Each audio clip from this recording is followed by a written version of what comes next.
Hello all, just wanted to jump in here quick at the top of the episode to let you all know that there is going to be a lot of spoiler talk in this episode. It is the Final Fantasy Draft for 2023, and so there is going to be some talk of spoilers from individual Final Fantasy games.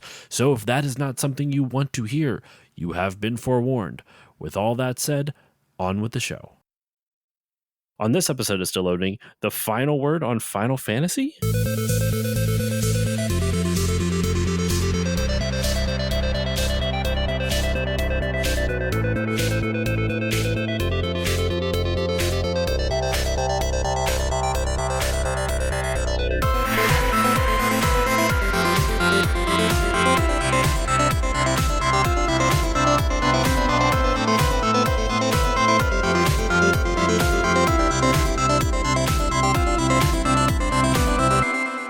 Hello, everyone, and welcome to this new episode of the Still Loading podcast. I'm your host, Josh Koval, and today on the show, we are bringing back a fan favorite, and in fact, a Josh favorite. This was one of my favorite episodes to do last year, and we are bringing it back once again, but it's not just a rehash. We got a whole new cast of characters joining me, and we are doing another Final Fantasy Draft. This is the Final Fantasy Draft for 2023.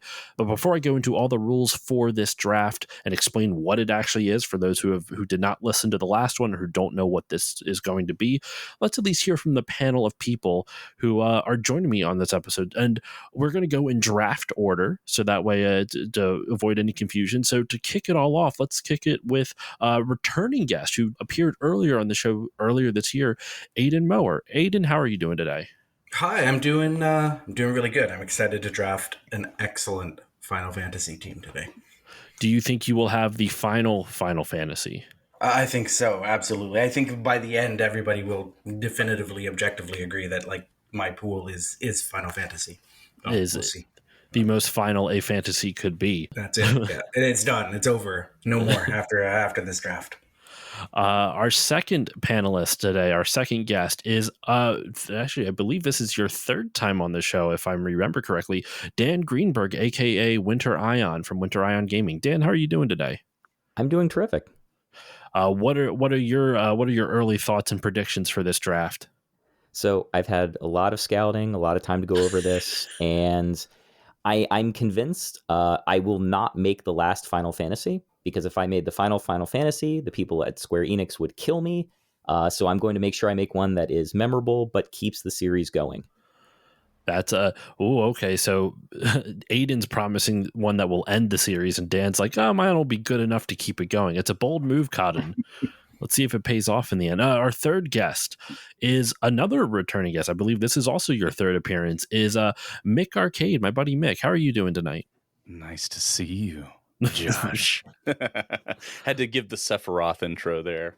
I'm great. It is my third time. I'm excited to be back. Excited for this draft. And I got to be honest. There are two wolves inside of me, one of which wants to take this serious as a heart attack and create the greatest Final Fantasy we've ever seen. But then the other wolf wants to do the dumbest, most ridiculous bullshit that I could do in a Final Fantasy game. So we're going to see which wolf will overcome and live through me vicariously. So we're going to see how that's going to go. Well, we'll see which one you feed by the end of this episode. And our final guest, rounding out our panelist of pickers, Sebastian Deacon, who first-time guest on the show. I actually covered a book that Sebastian wrote last year, and I've been meaning to have him on the show for a while. And since he is a fellow Final Fantasy fan, I figured this was the perfect time. Sebastian, how are you doing today? I'm doing quite well. Thank you for asking. Glad to hear it. What are your predictions for this draft? Any thoughts in your mind about this so far? Well, I think inside me I have one wolf, and that wolf is an idiot. So I like to think I'm going to wreak some havoc today, and I'm going to make a really great Zelda game. All right. It literally went over my head for a second. I'm like, Zelda game. I'm like, wait a second. You almost got me. But no, thank you all for joining me. I've been looking forward to this for a while now, and this is I said it before we recorded. I'm going to say it again. Thank you all so much for setting aside some time for this. Scheduling a big group like this is difficult, so thank you all for working with your schedules and being so flexible with this. So I'm excited for this. And before we dive in, for new listeners and maybe returning listeners, because there will be some rule changes from the last one, what is the Final Fantasy Fantasy Draft? Well, glad you asked, you wonderful listener, you. The Final Fantasy Fantasy Draft, as a quick summary, is when you take fantasy sports and Final Fantasy and mash them up together. And for those who don't know how fantasy sports work, long and short of it is that you pick your own team from players from an entire league. So if you're doing football, you look at every player in the entire league and you draft them to your team. You pick them for your team. And once you pick them, anyone else participating in your quote unquote league, in your group of friends, cannot pick that player. And you can only draft certain players, like so many players from different positions, because obviously, without getting into the nitty gritty of different positions in different sports, just for those who may not know football rules or any of the other, or like hockey rules or anything like that, players play different positions, and you can only draft so many players within a specific position. Likewise, in terms of Final Fantasy, instead of drafting positions, we are drafting categories. And there are 16 total categories for the 16 mainline Final Fantasy games. And these are the closest things that we could come up with to determine what makes a Final Fantasy game.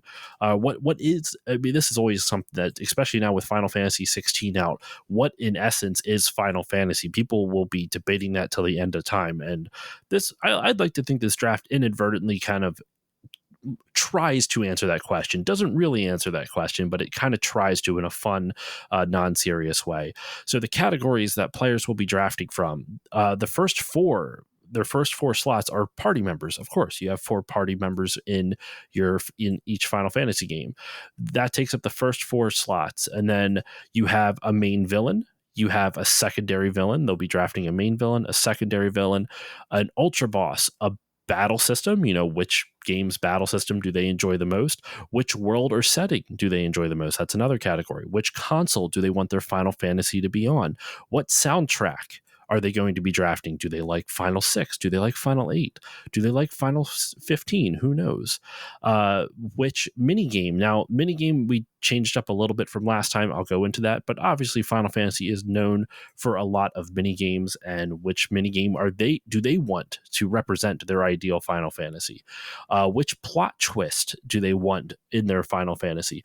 Which summon would they like to represent it? Which Sid? Of course, there's a Sid in almost every one, I think, except for the first one.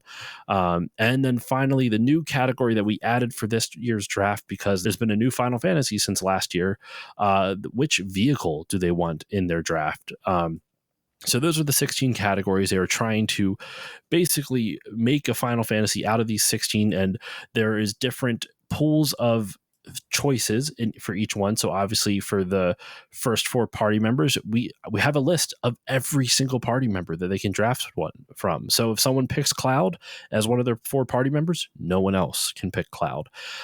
That's pretty much an overview of a little bit more long-winded than I intended it to be. So for those who are interested, the listeners, if you are interested in this, I would be happy to send you, reach out to me over social media or my email, stillloadingcontact@gmail.com. And I did this actually for one listener last time around. I'd be happy to do it for others. If you would like to see how this all works, I can send you the link to the Google Doc, so that way you can also look at the rules and how this draft works. The last things to go over before we get into the draft in earnest are the bonus rules, the player abilities, as we call them. There is 3 player abilities. 2 are new, and we'll get into that right now. The first one is the flex rule. The flex rule, basically, at any point over the draft, any of our contestants here, any of our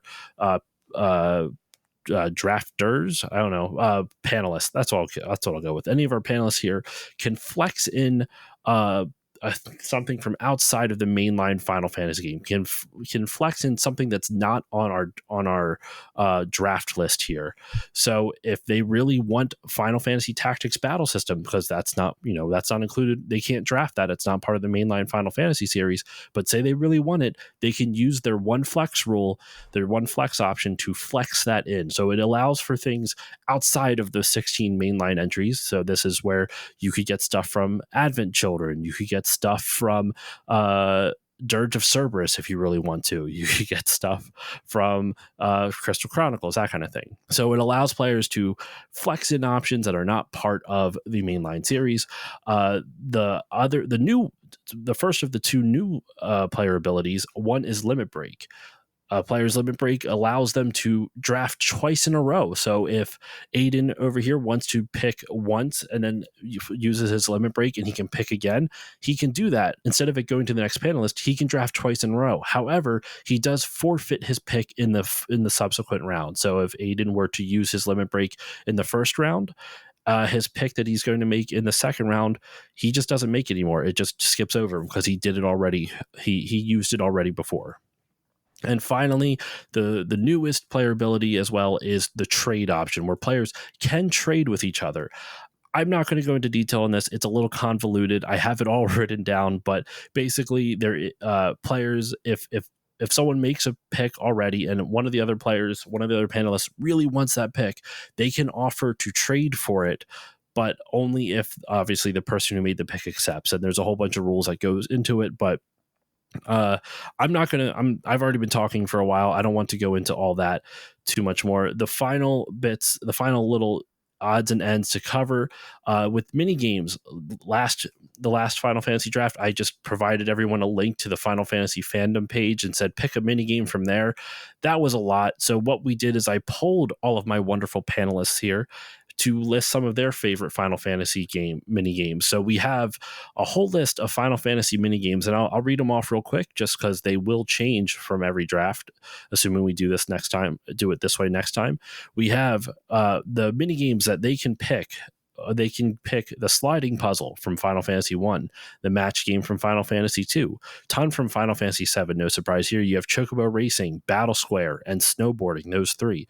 You have Triple Triad from Final Fantasy 8, Chocobo Hot and Cold from Final Fantasy 9, and I believe 14, right? Tetramaster from Final Fantasy 9, Blitzball from Final Fantasy 10, Sliding Puzzle from Final Fantasy 10, Two Slots from Final Fantasy 13, and finally Pinball from Final Fantasy 15.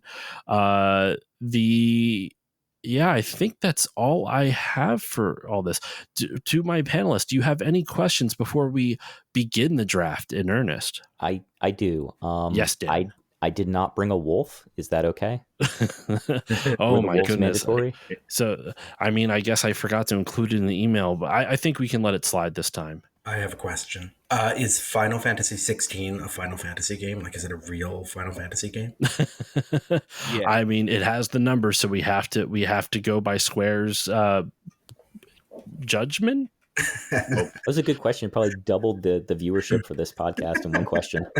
There you go. Right. that one. All right. Any other questions before we dive in? For the mini game, Yes. we're only allowed to pick from what's on here, not from. Yes. Okay.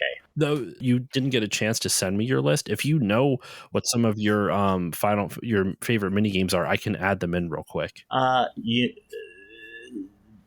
know what? If I do, then it'll be obvious which ones I want, and I don't want people to be able to that's know true. anything about me.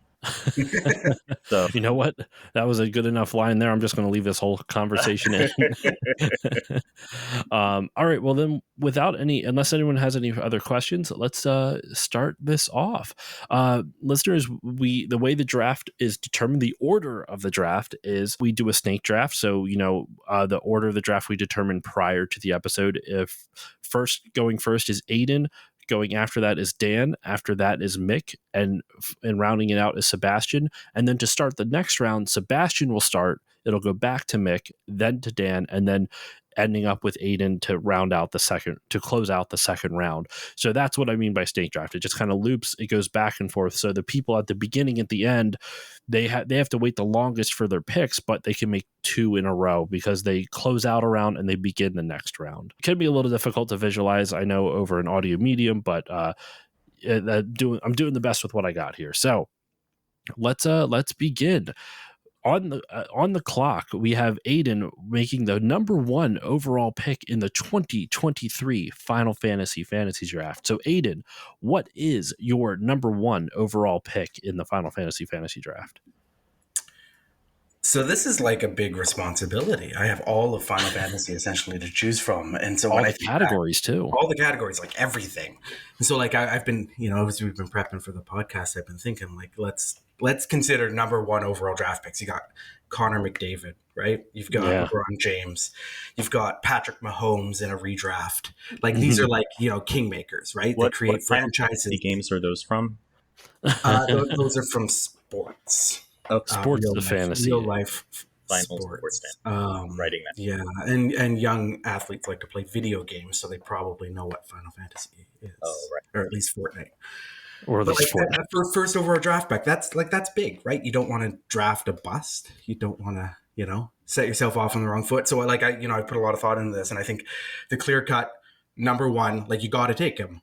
It's Zell from Final Fantasy VIII, right? Like there's no character in the pool. There's no mini game. There's no setting. There's no soundtrack that like better exemplifies everything about the game that he's in than Zell, and that's the number 1 overall pick. Zell Dincht from Final Fantasy VIII. He of the hot dog love. Wow. See, I always thought it was Zell Dinked. I thought that the H is silent. Dinked. Maybe, I have no idea. I for one am very surprised at Zell Dinked as the number 1 overall pick. We are scrambling over here at Dan HQ. I have no idea what to do now. Yeah. This is throwing off my strategy. Thank you. Yes, your brackets are just shot. My entire war room is ripping the board down, ripping papers, smashing things. We looked at Zell. We were really high on Zell, and he's gone now, and we're in shambles here. Like when I think of Final Fantasy, I think of like 2 scenes, right? The one of Zell doing the backflips, and then like facing the camera and doing the thumbs up with his face tattoo, right? Like a teenager with a face tattoo. You can tell he's a solid dude. My mind immediately goes to the shitty monk equivalent in Final Fantasy VIII anytime I think of this entire franchise, for sure. Yeah, exactly. And then the steady or the shaky cam footage of him at the end eating hot dogs, like that. So good. Like that's Final Fantasy in a nutshell. And I joked earlier, is Final Fantasy 16 a real Final Fantasy game? And it's got Moogles, sort of. It's got chocobos. It's got fights and summons, but it doesn't have a hot dog guy yet. That's fair. I'm only halfway through. So I had to go with what exemplifies Final Fantasy to me, and that's Zell. I get it. Honestly, the way you were starting that, I thought you were going to pick Bo Jackson. Yeah, well, solid choice, triple threat, Bo Jackson. We have to hope that Zell will show up for you as the first overall pick, unlike Bo Jackson, who went and played baseball. Maybe Zell's going to go to another Dragon Quest. Maybe he's going to say, I'm done with this Final Fantasy. I'm going to another property. I feel like Zell has triple threat potential, but not like baseball, football, and whatever else Bo Jackson played. But like he could totally lead Final Fantasy 8-2, where he stars like in a trio of boy band guys, right? Like Final Fantasy 10-2, but you got Zell going on his little pilgrimage to find hot dogs as part of a boy band, right? Like dancing, singing, and martial arts. Like he's got it. It's amazing. So yeah, Zell, number one overall pick. Number Zell, 1 in our hearts. And I'm going to throw your guys' brackets just into complete disarray if they aren't already by using my I'm going to use my limit break right now because I want to snag the other potential number 1 draft pick from Final Fantasy verse. So I'm going to use my limit break. I'm going to pick twice in a row, first and second overall choice. I'm also going to use my flex rule to pull in somebody not on our list. And this is God, this is unheard of. I told you I was going to win. Blowing up the draft here today. I told you I was going to win. And so my second overall choice, using my limit break and my flex choice, so I don't get to pick next round. That's fine because it's over. I'm going to dip into Final Fantasy VII Advent Children for one of my what are they called in our list here? One of our antagonists. Oh, one of the villains. Main villains. Yeah, I'm actually gonna put it into my secondary villain. No, I'm gonna put it into my main villain. Secondary villain. Secondary villain slot. I'm going with Yazoo from Advent Children with the number 2 overall pick. And you probably don't remember who Yazoo is, but he is actually one of the 3 remnants of Sephiroth. So if you've seen Advent Children, you unfortunately might remember that Sephiroth is like turned into 3 people. There's Laz, Kadash, and Yazoo. And Yazoo is actually the embodiment of Sephiroth's like sexiness and allure. Like he's like everything sexy about Sephiroth distilled into one distinct character. And I just think that that's really compelling. And I think it's going to have huge waves on Final Fantasy VII Rebirth. Whichever one the next one is.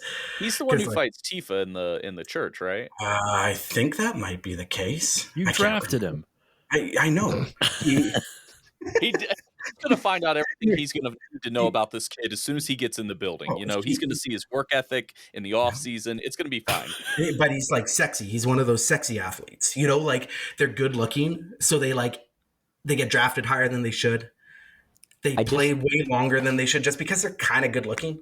That's him, except he can back it all up on the court or on the rink or on the field. I love just how immediately dichotomous your first 2 picks are, and just both so like extroverted and beautiful. Wow. Yeah. So not only has Aiden used up his limit break, he also used up his only flex pick all in the first round.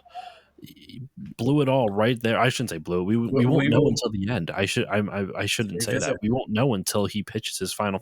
Oh my gosh! I'm so sorry, listeners. And before we continue on, at the end of this episode, all of these wonderful panelists are going to pitch back. Now, once they draft out their Final Fantasies, they're going to pitch to all of you their Final Fantasy. They're going to try to encapsulate it all into a story and try to make you buy their Final Fantasy game. And I will put up a poll on Twitter, and I'll put links on social media, specifically on Twitter, threads, because that's a thing that's easy enough to do. I don't know. I have to figure out how I'm going to do it. It might be a Survey Monkey or something like that, but we're going to put up a poll, and I want you all to vote on who won this Final Fantasy draft. I'll remind you all again at the end of the episode, but I wanted to shout it out here. So, yes, we have, our first 2 picks already going number 1 and number 2 overall. Who would have guessed it? Zell Dinked at number 1 overall, or Dinched, I don't know how you pronounce his name, number 1 overall, and then using a flex option from, off the board pick, Yazoo from Final Fantasy VII Advent Children for the secondary villain. We're gonna make an addendum. You mentioned Threads with a little bit of disdain, which I think Zell would disapprove of, because Zell would totally post on Threads, but Yazoo wouldn't be on social media at all. And I think there's like kind of a cool 1-2 pick. You've got that they both fill that like sexy guy like role, but with like very, very different personalities. And I think that balance is going to bring a lot of options to my team when I'm filling out the rest of the roster. But like not even a live journal. No way. Wow. A real journal that no one's allowed to read. Yeah, like a paper and pen one for sure, but no, not even live journal. All right, let's keep this draft moving along though. Dan, with the technically now 3rd overall pick, Dan, what is your first round pick here? Yeah, wow. Who is the Final Fantasy equivalent of Bob McKenzie? I feel like this draft is just dying for some just immediate breaking coverage. I think I need to pull away from Final Fantasy entirely for a second. For what I'm kind of planning out here, and we're going to play the long game with this draft here. I think I'm actually going to start with console. Oh. And I think I'm going to select the PS2. I want to make sure that my game has the broadest possible reach. There's a lot of different regions. That was a very successful console. It's advanced enough so I can get some good audio. I've got the DVD features. I just want to make sure that this game gets out to as many possible players as it can. So I'm actually going to jump in and do console. Okay, I was not an early pick for the console. I like it. All right, moving on over to Mick, your first round pick. I got to be honest. My war room here, we were really nervous. We didn't think that this guy was going to slide to us. But here we are in what's technically the 4th overall pick. And I mean, you're talking about a guy who, hands down, first overall. I don't think any experts would really argue or disagree with that. But if you want to have a good Final Fantasy, it all flows through the main villain. And of course, I would be remiss if I didn't take the slam dunk obvious pick himself, the one-winged angel, Sephiroth. We're going to bring him in to the video zone here. He's going to be on Mick Arcade's team, and we are really happy, really stoked to get him, because I would be remiss if I didn't draft the man who I was bullied because of when I first played this game, when it first came out, when I was a young man. So Sephiroth, he's coming to the team. That's happening. Off the board early. Sorry, so who's going to chime in real quick? Yeah, I was just going to quickly. Now, does he get the full Sephiroth, or because Yasu's already been selected, is this like 2/3 of a Sephiroth? I think so. 2/3. Yeah. So I got the OG. I have the Final Fantasy VII Sephiroth. That is true. So, this is before he was separated into 3 different distinct parts. And just a reminder, I didn't get to talk about it because I had so many rules to go over at the beginning. The main and secondary villain categories draft from the same pool. So theoretically, player like our panelists here could have Mick here could have his main villain being Sephiroth, with Kefka being his secondary villain, if assuming that's what he wants and no one else takes Kefka or something along those lines. So you draft from the same pool here, which makes it extra interesting because now you're competing over slots. But Aiden did help a little bit by not taking one of the main pool off the board and going from outside the draft with his flex option and grabbing Yazu. So yes, so Mick, you have Sephiroth as your main villain. And by the way, everyone, if you do want to use any of your player abilities, just let me know before I move on to the next round. Just an FYI, I just want to make sure I don't, because I almost moved on before Aiden was able to completely throw us for a loop, and I'm glad I was not able to do so. So make sure you get it in before I move to the next round if you plan on using it. So Mick, any are you going to be using anything? Are we good to move on? We're all high-fiving and celebrating here because we didn't think he was going to be there. Couldn't have anticipated him sliding to us. But yeah, I'm good. We're just going to stand pat and look at the second round, and we feel good about our board. We feel good about the guys that we're going. It's just a matter of how it all plays out. All right. Well, Sebastian, you're up closing out round 1, and then beginning round 2. You can make 2 picks in a row. So, what is your first round draft pick? All right, guys. I'm nervous. I'm nervous over here. I'm sweating. I got it. A lot of drama happening already. So people who know me, I feel like this is like what they expected me to pick, and I'm glad that this was not chosen already, because blood would have been spilled. But I'm going to choose a soundtrack. Ooh. And my soundtrack is going to be Final Fantasy VI. Wow. I love it. That's appropriate. Do you have anything to go into with that as to why you made the pick? Yeah, well, I wrote a book about the sound. There we go. So I feel like if I didn't pick this, I would be betraying my only source of income. That was a joke. That was a joke. I made like $5 off that book, but thank you to the one person out there who read it. That was me. Oh, I read it's so nice to meet you. So you got the money? So glad. I left it under the mat in front of your door. Okay, so I gotta go. I'm gonna. I can't do the sports talk. I got a queer eye for the straight guy over here. So feeling a little pressure, now, because there's so many choices. It's dizzying. We got all the categories, all the games, many of which I'm not familiar with. I gotta come clean. guys, I'm not familiar with a lot of the games past the retro age, but I'm gonna go out there. I'm gonna hustle. I'm gonna give it my all. And did that sound good? Did it was That did. Convincing, It was absolutely. believable. I'm that's okay? I'm ready to score touchdowns. I was just thinking about like things that people said to me when I played volleyball in 6th grade gym class. So I think for my second pick, this is my second pick of the. I'm gonna flex it too. Oh shit! Okay, I'm gonna flex it too, and I'm gonna go with Final Fantasy VI, and I'll tell you why. We got a lot of characters in that game.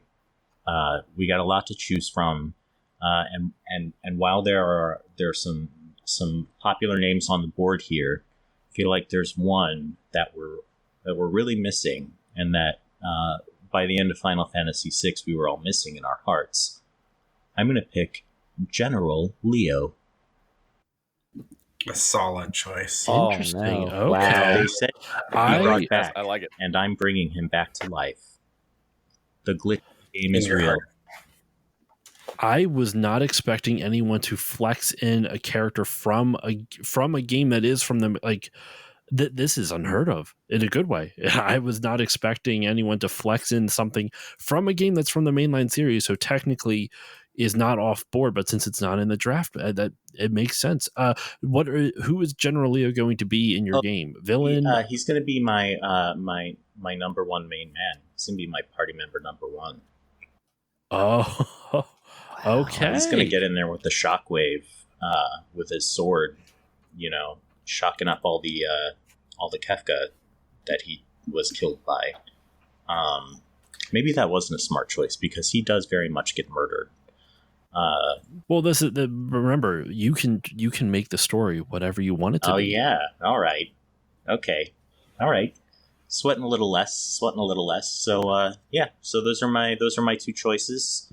I don't care if you all approve because this is my life and I'm gonna live it. Forget approve. I'm stunned. I have to do some recalculating. Wow. That was my flex. Wow, And I'm not kidding at Was all. it? I'm in my notes here. He was the one I was planning on flexing into the party. Now I've got to reconsider. Holy! I mean, he was. I he love was it.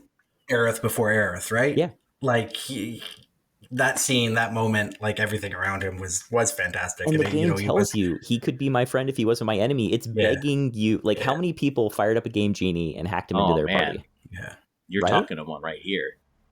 Yeah, exactly. Oh, and I think too, in like a game that talks about Empire, the way that Final Fantasy VI does, showing the way that like good people inside bad systems are still sort of, just cogs in that machine is powerful for what it was at the time.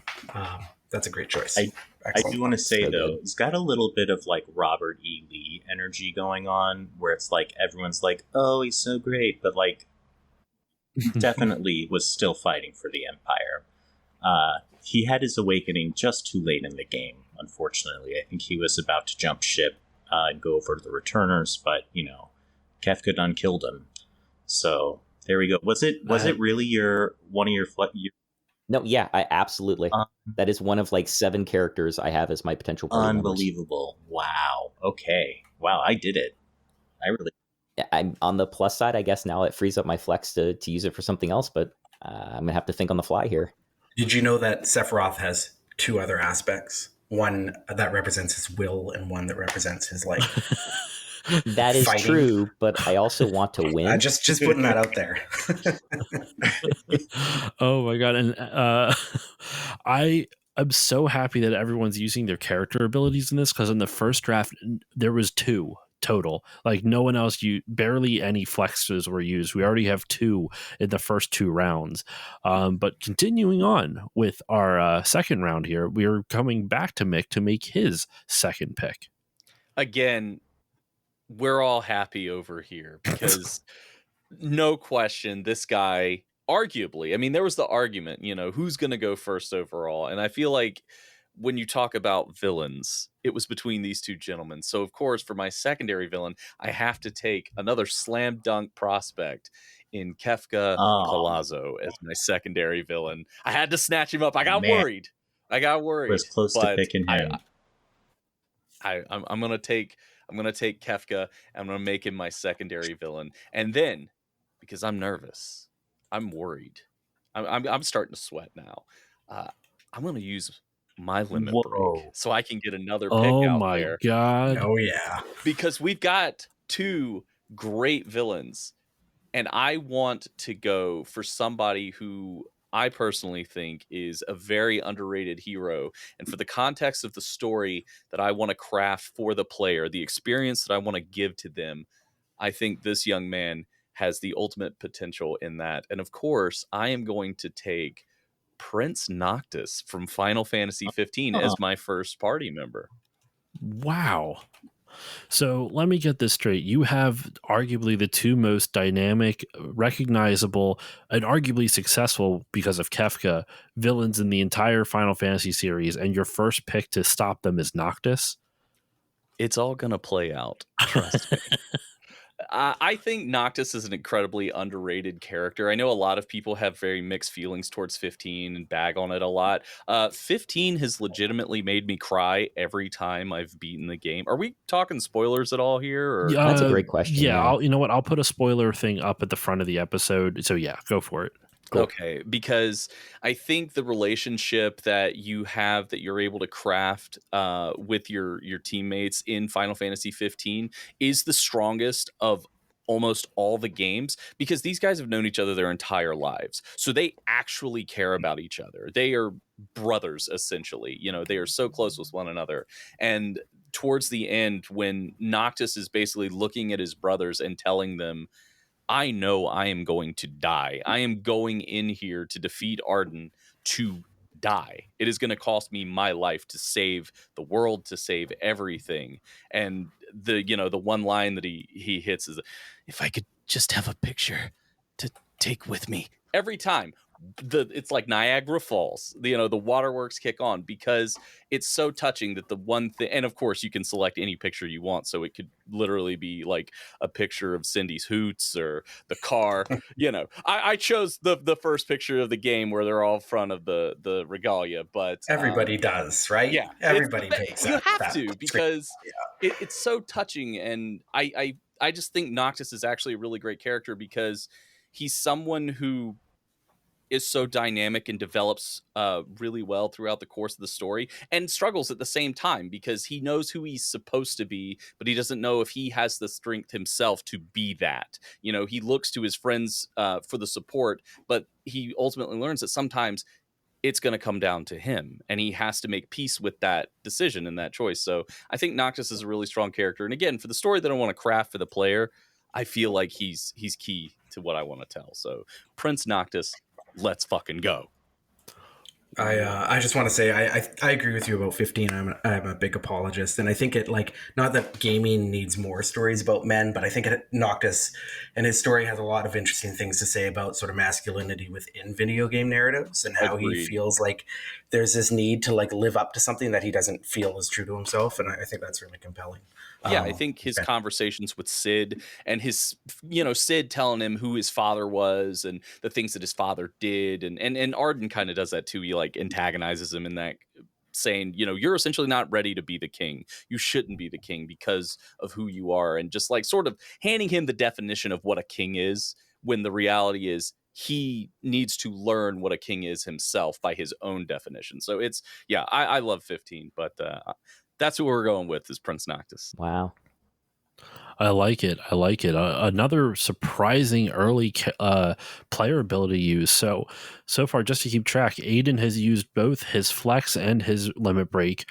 Sebastian has used his flex, and Mick has used his limit break. So, you guys still, Dan's the only one who did not use any so far, but we're going to move on up to Dan. Will he use a character player ability? We will find out. Dan, what is your second round pick?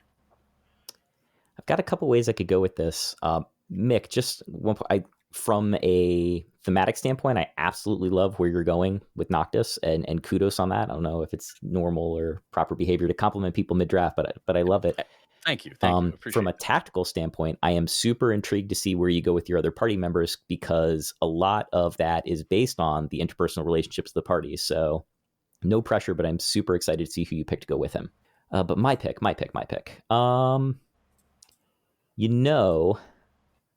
I don't think I'm ready to pick a person yet, but let's do this.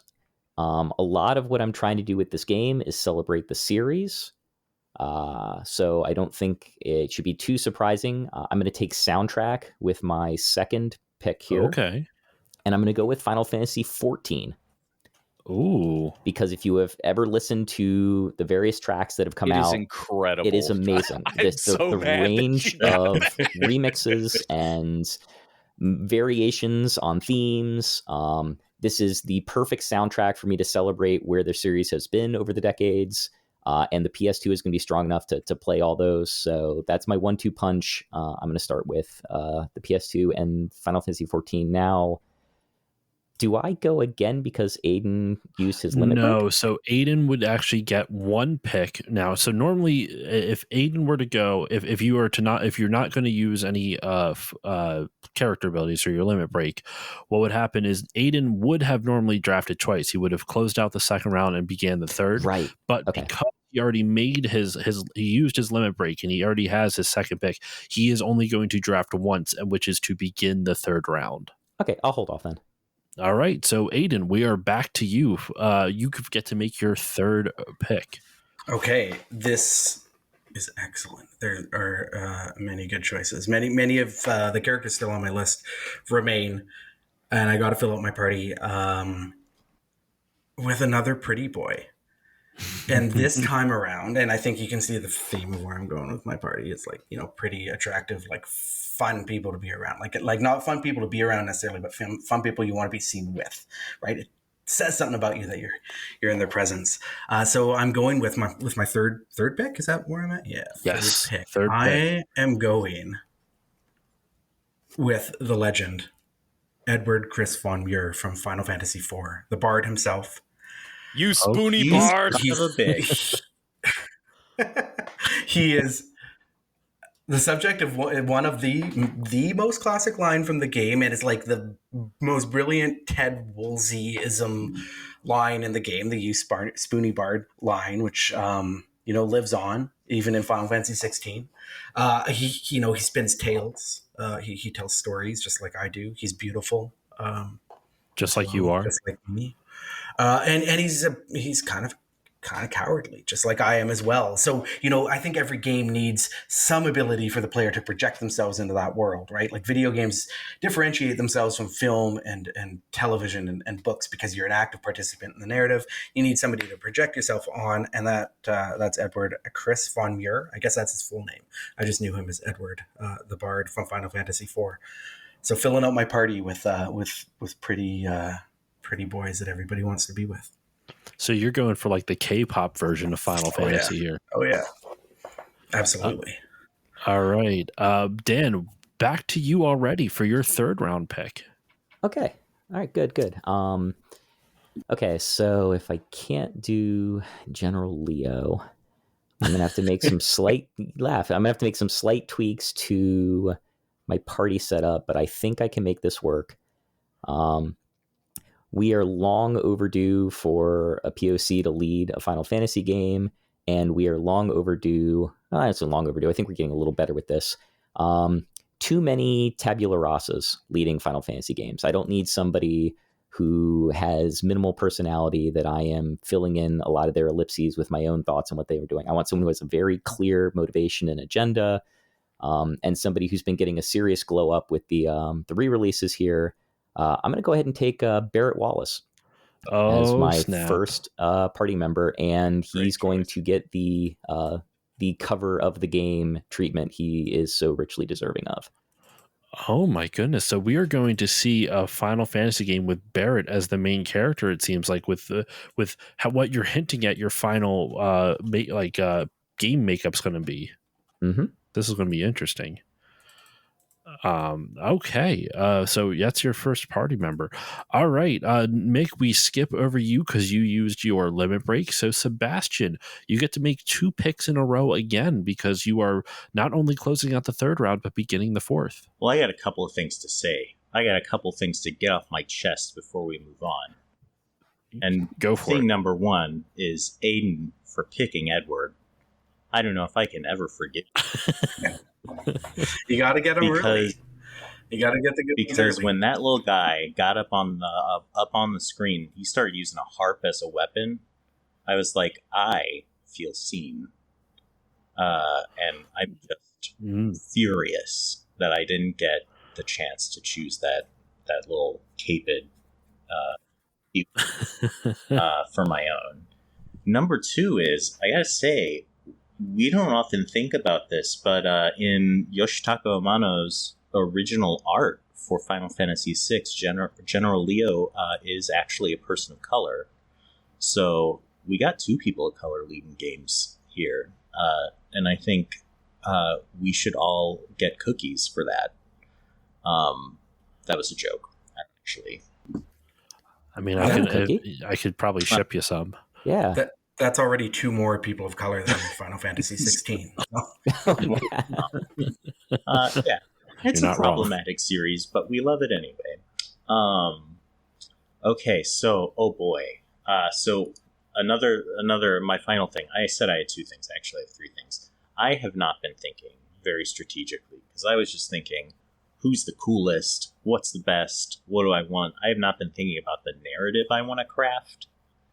And so I love and this. so I love this. I'm kind of all over the place. And I'm trying to think it. We got a fierce warrior, General Leo, and I got to think.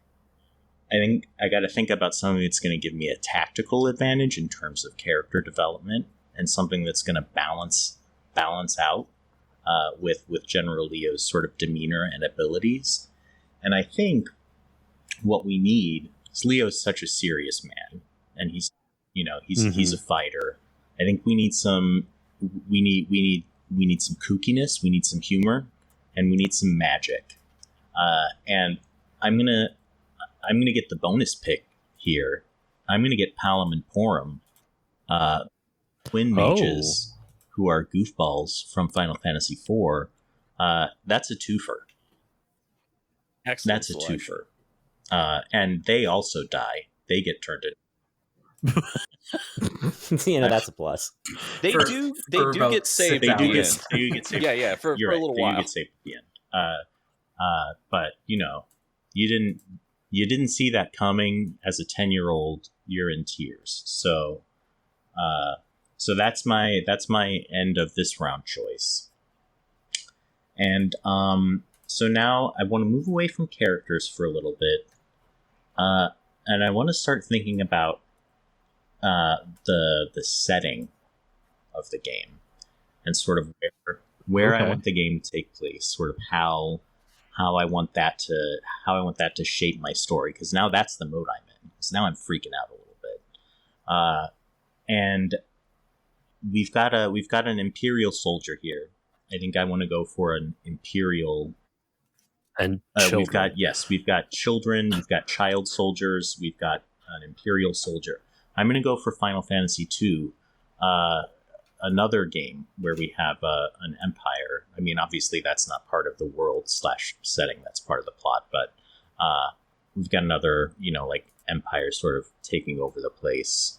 I think we can squeeze these two. We can shoehorn them and the soundtrack into that world space very beautifully. So I'm trying to curate a mood here that's also very pixel forward. I like it. I think honestly, you're the first person. I mean, obviously, we'll see where the rest of this draft goes, but I don't think anyone chose Final Fantasy II in the last one. So you're marking uncharted territory for the series. One chose anything from Final Fantasy II? I don't think they did. You know what? I can double check. I do not believe so, but you know what? It has been a year and a half since I did that episode.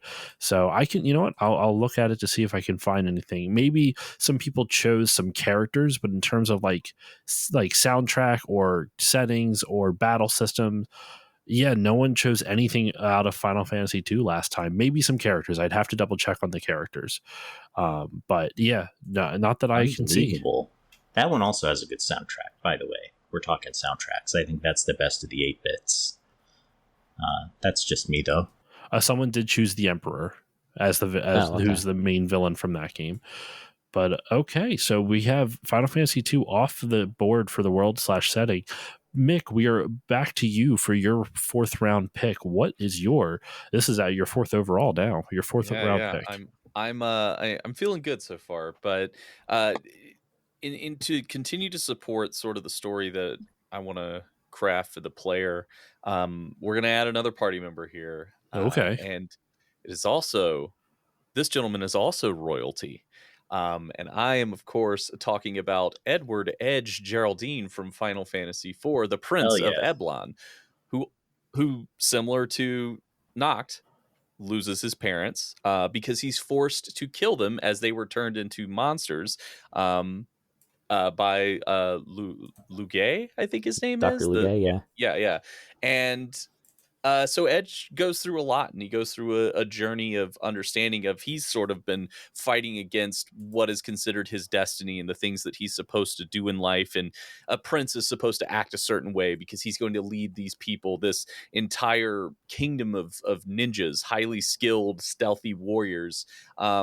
And he kind of bucks against that trend and doesn't want to accept that responsibility to lead his people and do the things that he needs to do. And so I think him and Noctis will have that in common, which leads to them, sort of bonding more together because they're both young men of a royal blood who have this sort of responsibility thrust upon them, and they're not ready for it. So they need to develop also in the face of dealing with these horrible villains in Sephiroth and Kefka. So yeah, we're gonna go Edge. Plus, he brings a little bit of levity. He's a quick boy. He's got some quips. He's a fun time, but he's also a cunning warrior and a skilled warrior. So yeah, we're gonna go with Edge for that pick. I love that Final Fantasy IV has 12 characters and 2 of them are named Edward. That's fantastic. I think that's why they made it Edge, because they wanted to name him Edward, but then they were like, "Oh wait," they even forgot about Edward.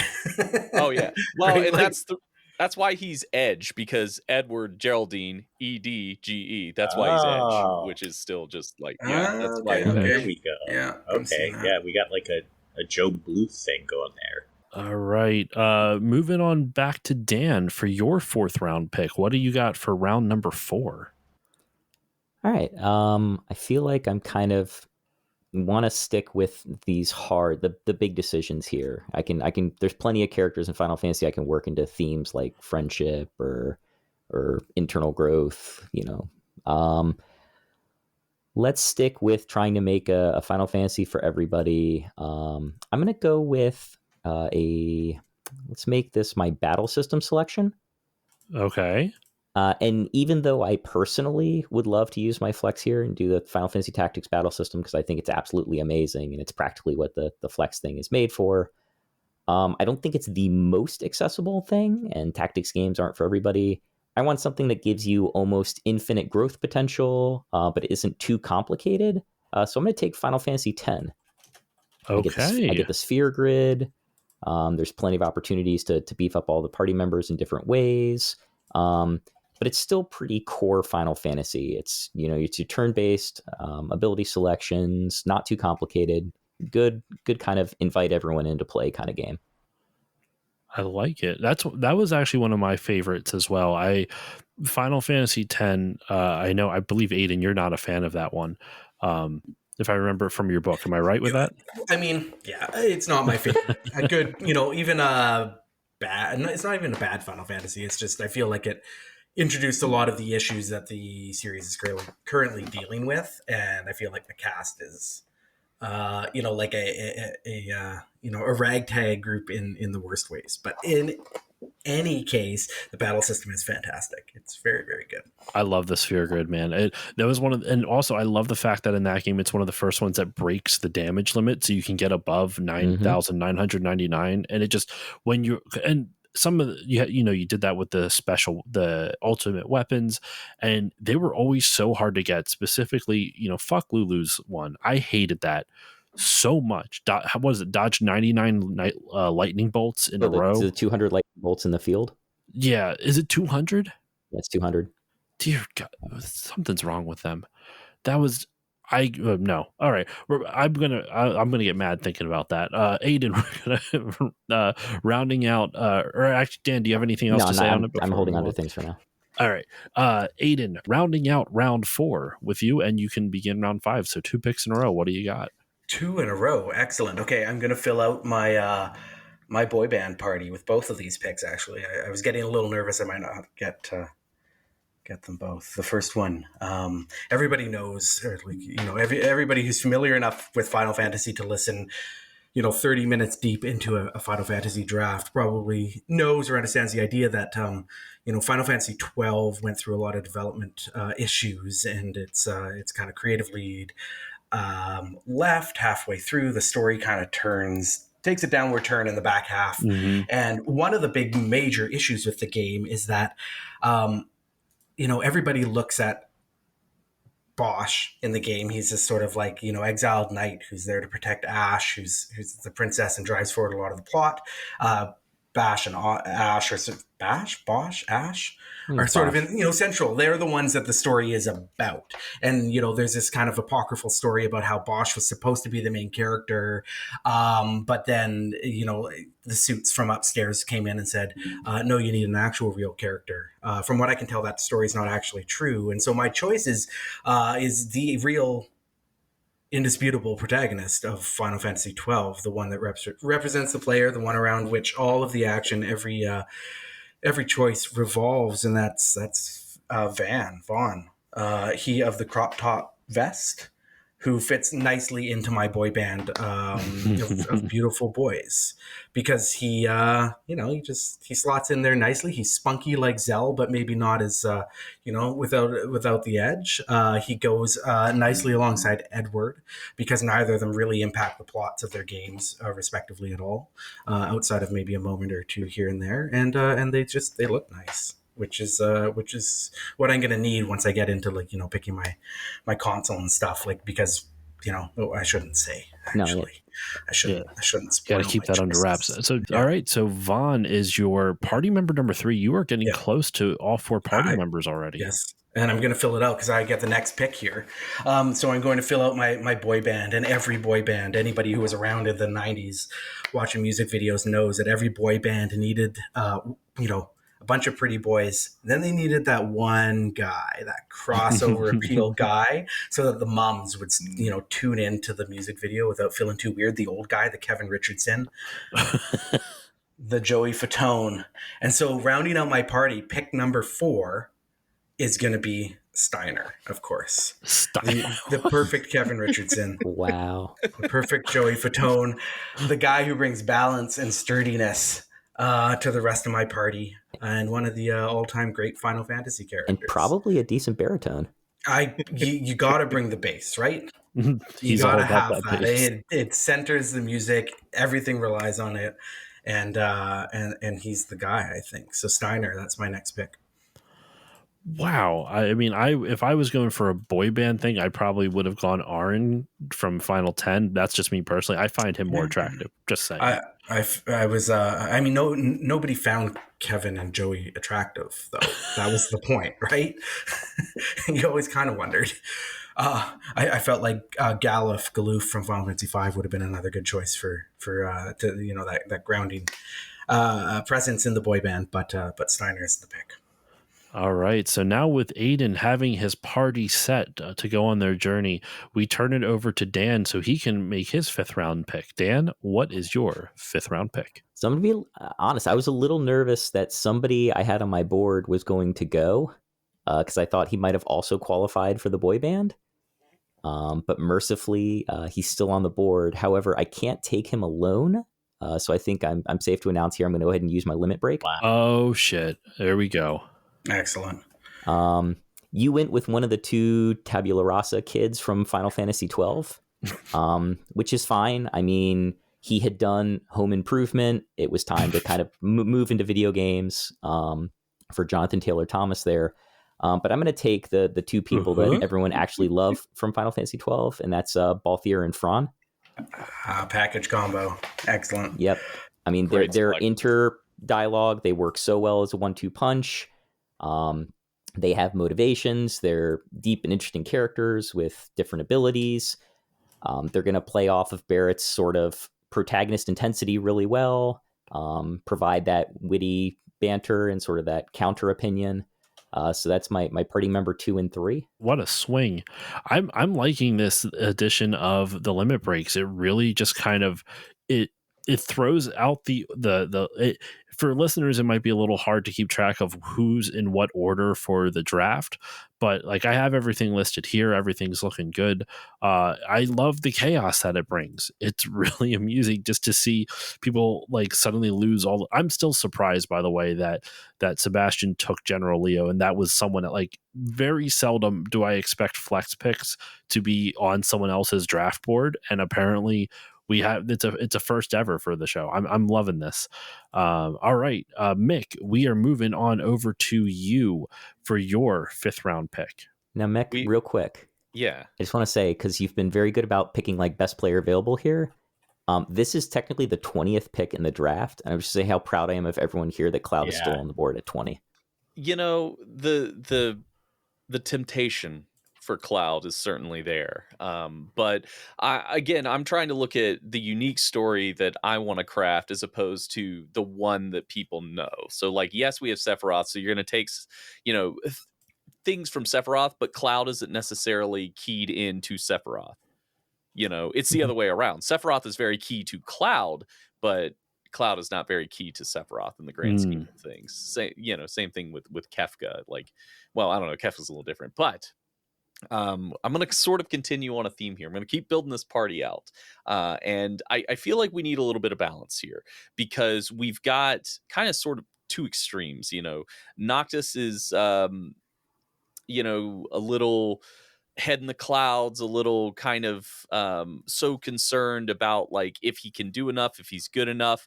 And then Edge 1,000% believes that he is the best who has ever done this and that no one else is better than him. So I want to put somebody in the middle that can sort of balance out these two gentlemen. He's also royalty. And I'm going to go with Prince Sabin Rene Figaro from Final Fantasy VI. God, I love that character. He's such a great character, and I think he fits in a lot with sort of the theme of loss and struggling with your role and what the difference of what you're supposed to do in life as opposed to the path that you want to take in life. The path that is, drawn out for you as opposed to the one that you want to draw for yourself. So I think Sabin really kind of fits in with the party theme. Aside from just his personality, he's a little more centered, calm. Plus, he brings that great element of a monk. You got to have a monk in every Final Fantasy party because they are ridiculously strong. So, so we're gonna go with Sabin. We're gonna add him in there again. I'm fighting off the urge to go with my heart, and I'm trying to look at, well, what can I deliver for the audience? Because if this was up to me, this would be nothing but Edge boys, and I would have a party entirely made of Vincent, Cloud, and anybody who's just like, Squall would be in there. Like, it would just be the Edgelord party, and I'm not going to do that because I want to give something good to the people. So you would have pretty much just drafted a Tetsuya Nomura wet dream. Yes, that was my original plan. So, like I said, there were two wolves in me, and the good wolf is winning. The bad wolf is screaming in the background at me that I'm a fraud and a failure. But we're going with Sabin. So it seems like your two wolves, one is all in favor of bromance and healthy male relationships and male relationship depictions, and the other is a Tetsuya Nomura wet dream. Yes, the other one is like, no, make them all sad boys. Make them sad, pretty boys who have no emotional depth. I love it. All right, Sebastian, rounding out round 5 and beginning round 6. You got 2 picks in a row, my friend. I also love Sabin. I'd hit that. I gotta say it. Someone's got to suplex a train, and why not suplex one of us? Plus, I figured that was in there. I was like, he could suplex a train. Okay, so lots to think about. There's much to think about. I think that, well, first of all, I just want to thank everyone for picking mid-life cycle Final Fantasy games, because I'm sticking to the early ones. villains, primarily here. Got to go with what you know the best. Got to go with where your heart and your gut is. So I think for me, I'm going to pick my... oh, wait, no. I'm not going to do that yet. I'm going to pick another party member. We're also picking a lot of party members right now, so I figure why not? This is an unexpected character. I think one that I have a very big soft spot for. One that I think maybe people don't give enough props to. From Final Fantasy VI, I'm going to be picking Realm Aroni. Ooh. Little baby painter. Nice, yeah. So we got a bunch of kids on my team. So that's gonna be fun. Just you have Palom and Porum and Realm. General Leo. This is The like babysitter. an 80s sitcom or something. Yeah, That's this is I don't want to give anything away. That's kind of the direction. This is the lion's pride. That's what this is. When you think it's tough, you gotta be a lion. It's a little bit of a Full House situation, you know. Oh God. Whatever happened to predictability? Evening TV. You can go a lot of directions with this. You could like take the magic school bus as your vehicle later on. Oh my God. You should draft the Frizz. We could go Muppet Babies. Oh man, and General all you Leo's ever the, see is the his nanny. socks. You just see his socks and feet. Yeah, Hey, the kids are into kids feet love these days. feet. It's fine.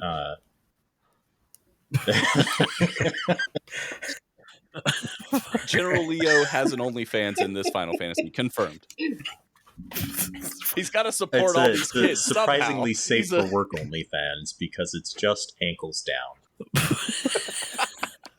I want to bring this back on the rails and just say, as a non sequitur, I've played Final Fantasy VI a lot over my lifetime, and I've always sort of ignored Realm until I read Sebastian's book, and he goes into her. So Sebastian's book, I don't think it was explained earlier, but he looks at Final Fantasy VI through like music theory and his personal experience as a musician, and he digs into the music and what it tells us about the characters in the world and the story and everything. And his the portion of the book focusing on Realm and her little leitmotif character theme was my favorite part of the book. And after that, I kind of gained this appreciation for Realm that I just never had before. And what like the music in the game, what Uematsu's character theme told us about her that was lost in, you know, the translation, the abstraction of the pixel art. And she's become one of my favorite characters. So thank you for that, Sebastian. It's a fantastic You're welcome. choice I'm here. glad you liked that part of the book. That was an unexpected thing for me to... I'm also going off the rails here.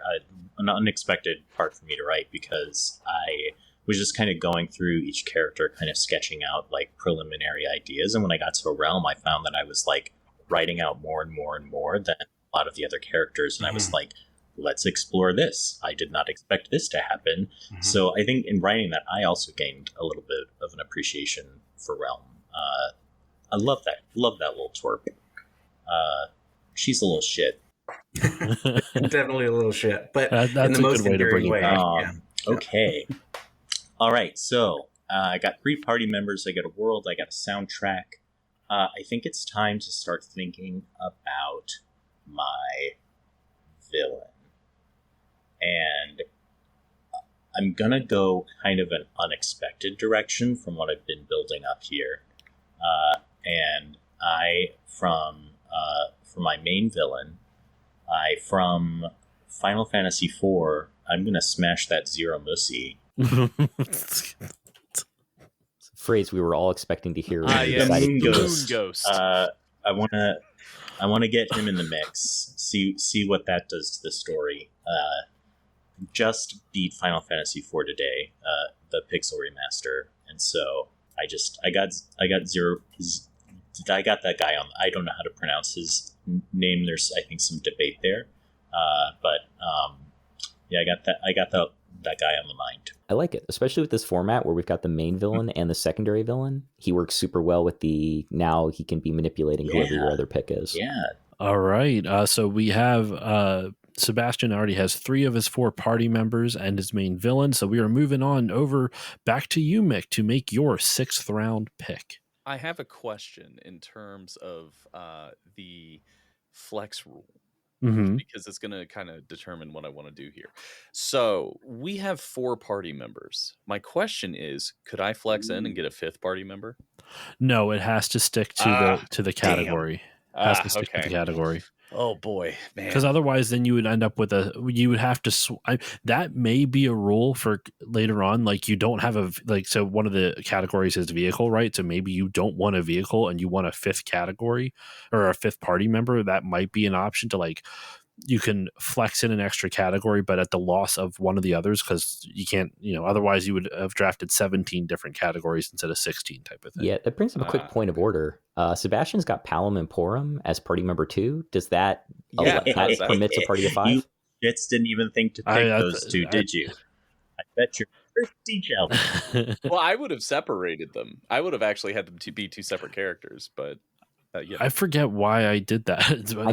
I'm cool with that's the other reason why I asked, because I was like, well, technically Sebastian will have 5 because of Final Fantasy 4 does offer 5 that's characters in battle as well. So is FF4 has 5 parties or 5 members. Well, you know what? We'll have to wait for Final Fantasy 17 and we'll get an extra party member in. Nice. Fair enough. Okay. Well, so that it kind of changes things a little bit, but I think we'll be okay because we're gonna finish off this party. We're gonna get our final person in here, and we got a lot of boys in here. I think we need a lady. We need a lady, but we need a lady who's a little different than some of the other ladies. But we want to keep it with a theme here. We're going with royalty. We're going with this kind of struggle with identity, and who better that struggles with their identity than Ferris from Final Fantasy V. So, what? Go on. Praise me, please. Where is the applause button in here anyway?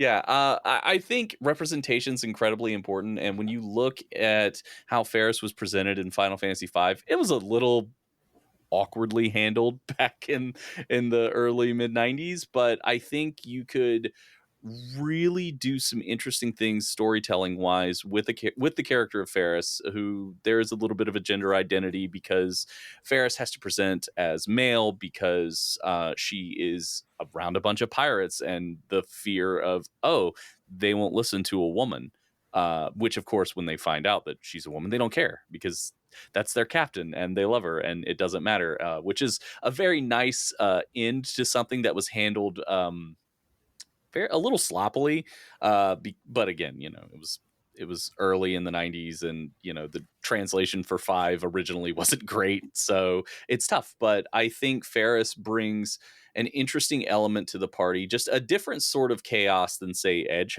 brings to the party, but still struggles with a lot of questions of who am I as an individual, who am I as a person, in addition to I'm royalty. This father that I vaguely knew, he's passed away.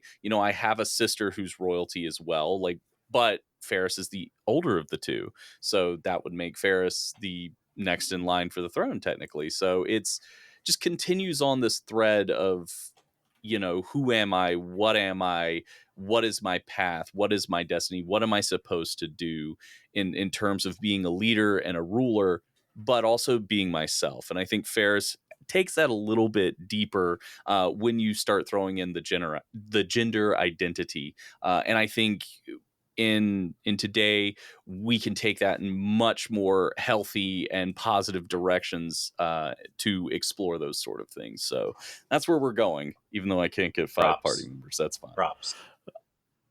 If I remember correctly, just to bring it real quick to the 5 party thing with Palom and Porum, do they play separately or do they play as like one unit? They play separately. Yeah. Why did I do that then? They do join and leave the party at the same time. They do. They both join at the same time. They both leave at the same time. Yeah. Yeah, they do twin cast together. So I did this last time. I think I forgot to really do it this time. I usually have all the people participating in the draft to look over the party list to see if there's anything that they disagree with, type of thing. And like we generally can then, it's even though I'm quote unquote the commissioner of this and kind of organizing it, I kind of leave it up to a group vote. Since Palom and Porum have already been drafted, though, I will not take that away from you, Sebastian. That is locked in. So that's my own fault. All right, moving along. Dan, you already did your 6th round pick because you used your limit break. So Sebastian, I'm sorry, Aiden, back to you with closing out round 6 and beginning round 7. Excellent. Okay, so I have my boy band, my 90s boy band. Every 90s boy band needs their iconic music video. Every music video needs a dramatic setting. So for this round, I am going with a mini game.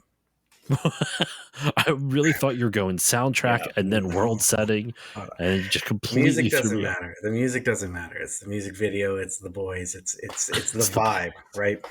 Are they going to do a cover of Boys to Men, Into the Road by chance? I'm asking for a friend. I'm curious. They could, if that's requested, if there's demand from the audience. But what I'm picking right now is the snowboarding mini game from Final Fantasy VII.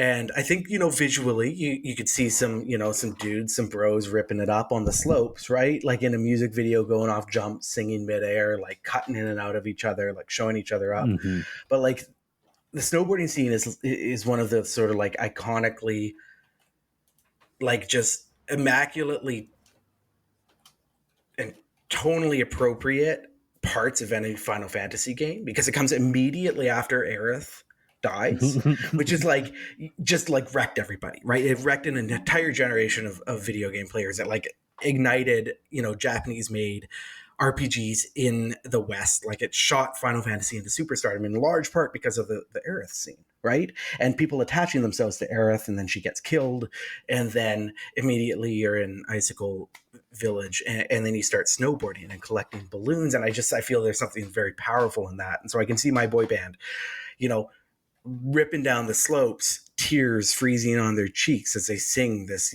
beautiful, ode to their lost loved one, who's gone, right? Their ballad as they snowboard down the mountain. And I think that could be beautiful for my guys. So that's it. I'm going with the snowboarding mini game as my setting for as your setting, or my mini game is a setting for my music video. Technically, a mini game in our list. So snowboarding for my mini game. First mini game is off the board. All right, now your 7th round pick to kick off round 7. Right. Okay. So I am gonna go with a villain because I need some conflict at this point, right? Like they're ripping down the slopes. They're shredding some gnar. But why, right? Like why are there tears freezing on their cheeks, right? Like where'd that conflict come from? And it comes from the main villain, right? It's always the main villain. And what I think is special about this villain and what makes them unique in Final Fantasies, you actually you get introduced to them in the first 99% of the game. Like, Final Fantasy, you usually meet the main villain after you've beaten the guy you thought was the villain, and then he pops up as he's the bad guy and he caused all the trouble. But in Final Fantasy V, you meet Exdeath pretty early on. You're like, oh, he's the bad guy, and then he's just the bad guy. And that's pretty unique in the series, and he's a tree. He's a villain, and he's a tree. He's very much a tree. Like, how do you beat that? There's time compression, there's ghost dads, there's, whatever happened with Vayne in Final Fantasy 12. But how can you beat a villain who's a tree? It's like, it's like a, climate change narrative before there was climate change narratives, before Final Fantasy 7 did it. He just wants to save the world because he's a tree. So there we go. Exdeath, locking it in. All right. Exdeath it is for Final. That's your primary villain on this. Okay. Dan, back over to you for your 7th round pick. That's tough. It's another one where I had some thought about using Exdeath because I've got Barrett as my primary party member, and there's that environmental tact to it all. So that hurts us a little bit, but we're gonna roll with the punch. Barrett and Next Death would be on the same team, though. Right? Yeah, but I could have flexed it. Okay. They gotta save the planet. Or it's one of those, like, you have two people, but they insist on doing it different ways, and like one's more ethical than the other. And I mean, that would have been interesting with like if you, because I didn't read it at the top of the when I was going over all the rules. The plot twist option. There's a handful of different plot twists. I didn't choose. I only chose like 8 from the series, though I could probably swap, like, switch these up for other ones. But one of the plot twists is a party or what is it? good guy goes bad, or Yeah, a main party member turns evil. That would have been interesting if Barrett turned evil with X Death. And because they have similar, similar viewpoints. Yeah. All right. Okay. Let's stick with I for the sword. If I'm going to start leaning into the environmentalism a little bit, I'm not going to pick a main villain. I'm not going to pick a secondary villain. I'm actually going to pick an ultra boss. Ooh, okay. And I'm going to pick maybe the most iconic ultra boss in the series. Oh boy. And one that my is God. very pointedly there from the very beginning and emphasizes sort of the danger of technology. And that's our boy Warmech. Hey. Oh, man. Good old Warmech. You piece of shit. I have some not so fond memories. Well, I guess they're fond memories. My late cousin and I used to play Final Fantasy 1 way back when the Earth was young. And I remember getting up the tower, and I actually ran into Warmech the first time I crossed that bridge, and didn't realize it was like a chance thing happening. Thought it was like that was, and got so utterly obliterated that I thought, oh, I'm underleveled for this boss. I need to go out and fight a lot more, and proceeded to drastically unnecessarily grind in FF1 for hours and hours and hours, thinking I was way too underpowered to beat this boss. And then the next time I crossed, he wasn't even there. They got I can me never good. remember if it's a 25% chance or a 75% chance. I can never remember which one it is, but the same thing happened to my older brother when he was playing it and I was watching him. He had no idea that Warmech was a thing. He slaughtered the party, and same thing. Okay, gotta grind. We're gonna face this boss again, and then he wasn't there. We are like, well, where is he? So Warmech, I love you, you giant piece of shit. Okay, so Warmech off the board. First Ultra Boss off the board as well. Mick, over to you for your 7th round pick. Okay, I have another question about the flex. I got a flex idea, but I need to clear it with the commissioner here. All right. So when I select console, does that include art style? Yes, that's essentially that instant, because the way I figured it was that like Final Fantasy 4 and Final Fantasy 6, both on the same console but very different art style. So do I want to list every single Final Fantasy again, or make it a little bit more spicy and make people be a little bit more choosy? Because if someone takes like Dan grabbed the PS2 for his console, that means that both anything that you saw visually in Final Fantasy between 10, 10-2, Dirge of Cerberus technically, I guess, but like, whatever. That's all. And 10, 12. 10-2, 12, 11, all that stuff. It's all off the table because he got the PS2 Dan, by the way, you can pick which version of graphics you want. So likewise for PS1, because obviously there was a huge difference between 7 and 9 and 7 and 8 and all that other stuff. But yes, so that's essentially what it is. It's a console is our way of doing the art style without having to list every single Final Fantasy out again. Perfect. Okay. So I'm going to take my console so we can get that out of the way because I have a very specific vision for how this game is going to look. So I'm taking the PlayStation 5 generation. So this would also be available on PC. But I would like to flex in that my art style is done completely by Yoshitaka Amano. All of it is going to be done by him. He is going to be the lead art director of this game, and it is going to be something that you've not quite seen in the series ever. I'm getting like an Okami vision from this. Oh, That's sort of it's a that's little an bit interesting Okami. way to use the flex. I never would have thought of that, because like the purpose of the flex originally was that it would, you, instead of using one of the previously available picks, PS5 being one of them, you would flex in something else, but you're still taking a pick, but specifically flexing in an art style that does not appear in that console's art style, in that, on that console's visual, like in Final Fantasy 16, for lack of a better term. Oh yeah. So I'm cool with it. I think that's fine, because it doesn't. In all honesty, it has very minimal effect towards the other players, unless they were. I think I'll take a poll on this. If any of you wanted to flex in Yoshitaka Amano for anything with your visuals or anything like that, that I feel like this would take him off the board for everybody. Then I think that would make the most sense, right? It's fair. Yeah. I love the pick personally. Really smart one. Yeah, I'm into it. Yeah.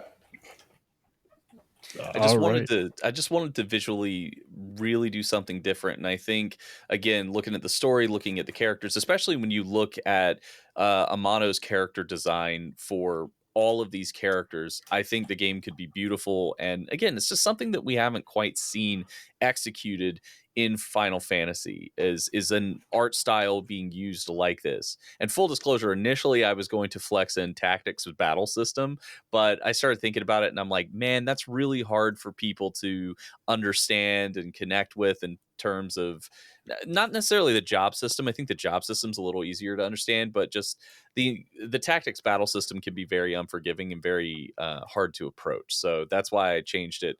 Because initially it was going to be flexing a fifth party member. And I was like, okay, I can't do that.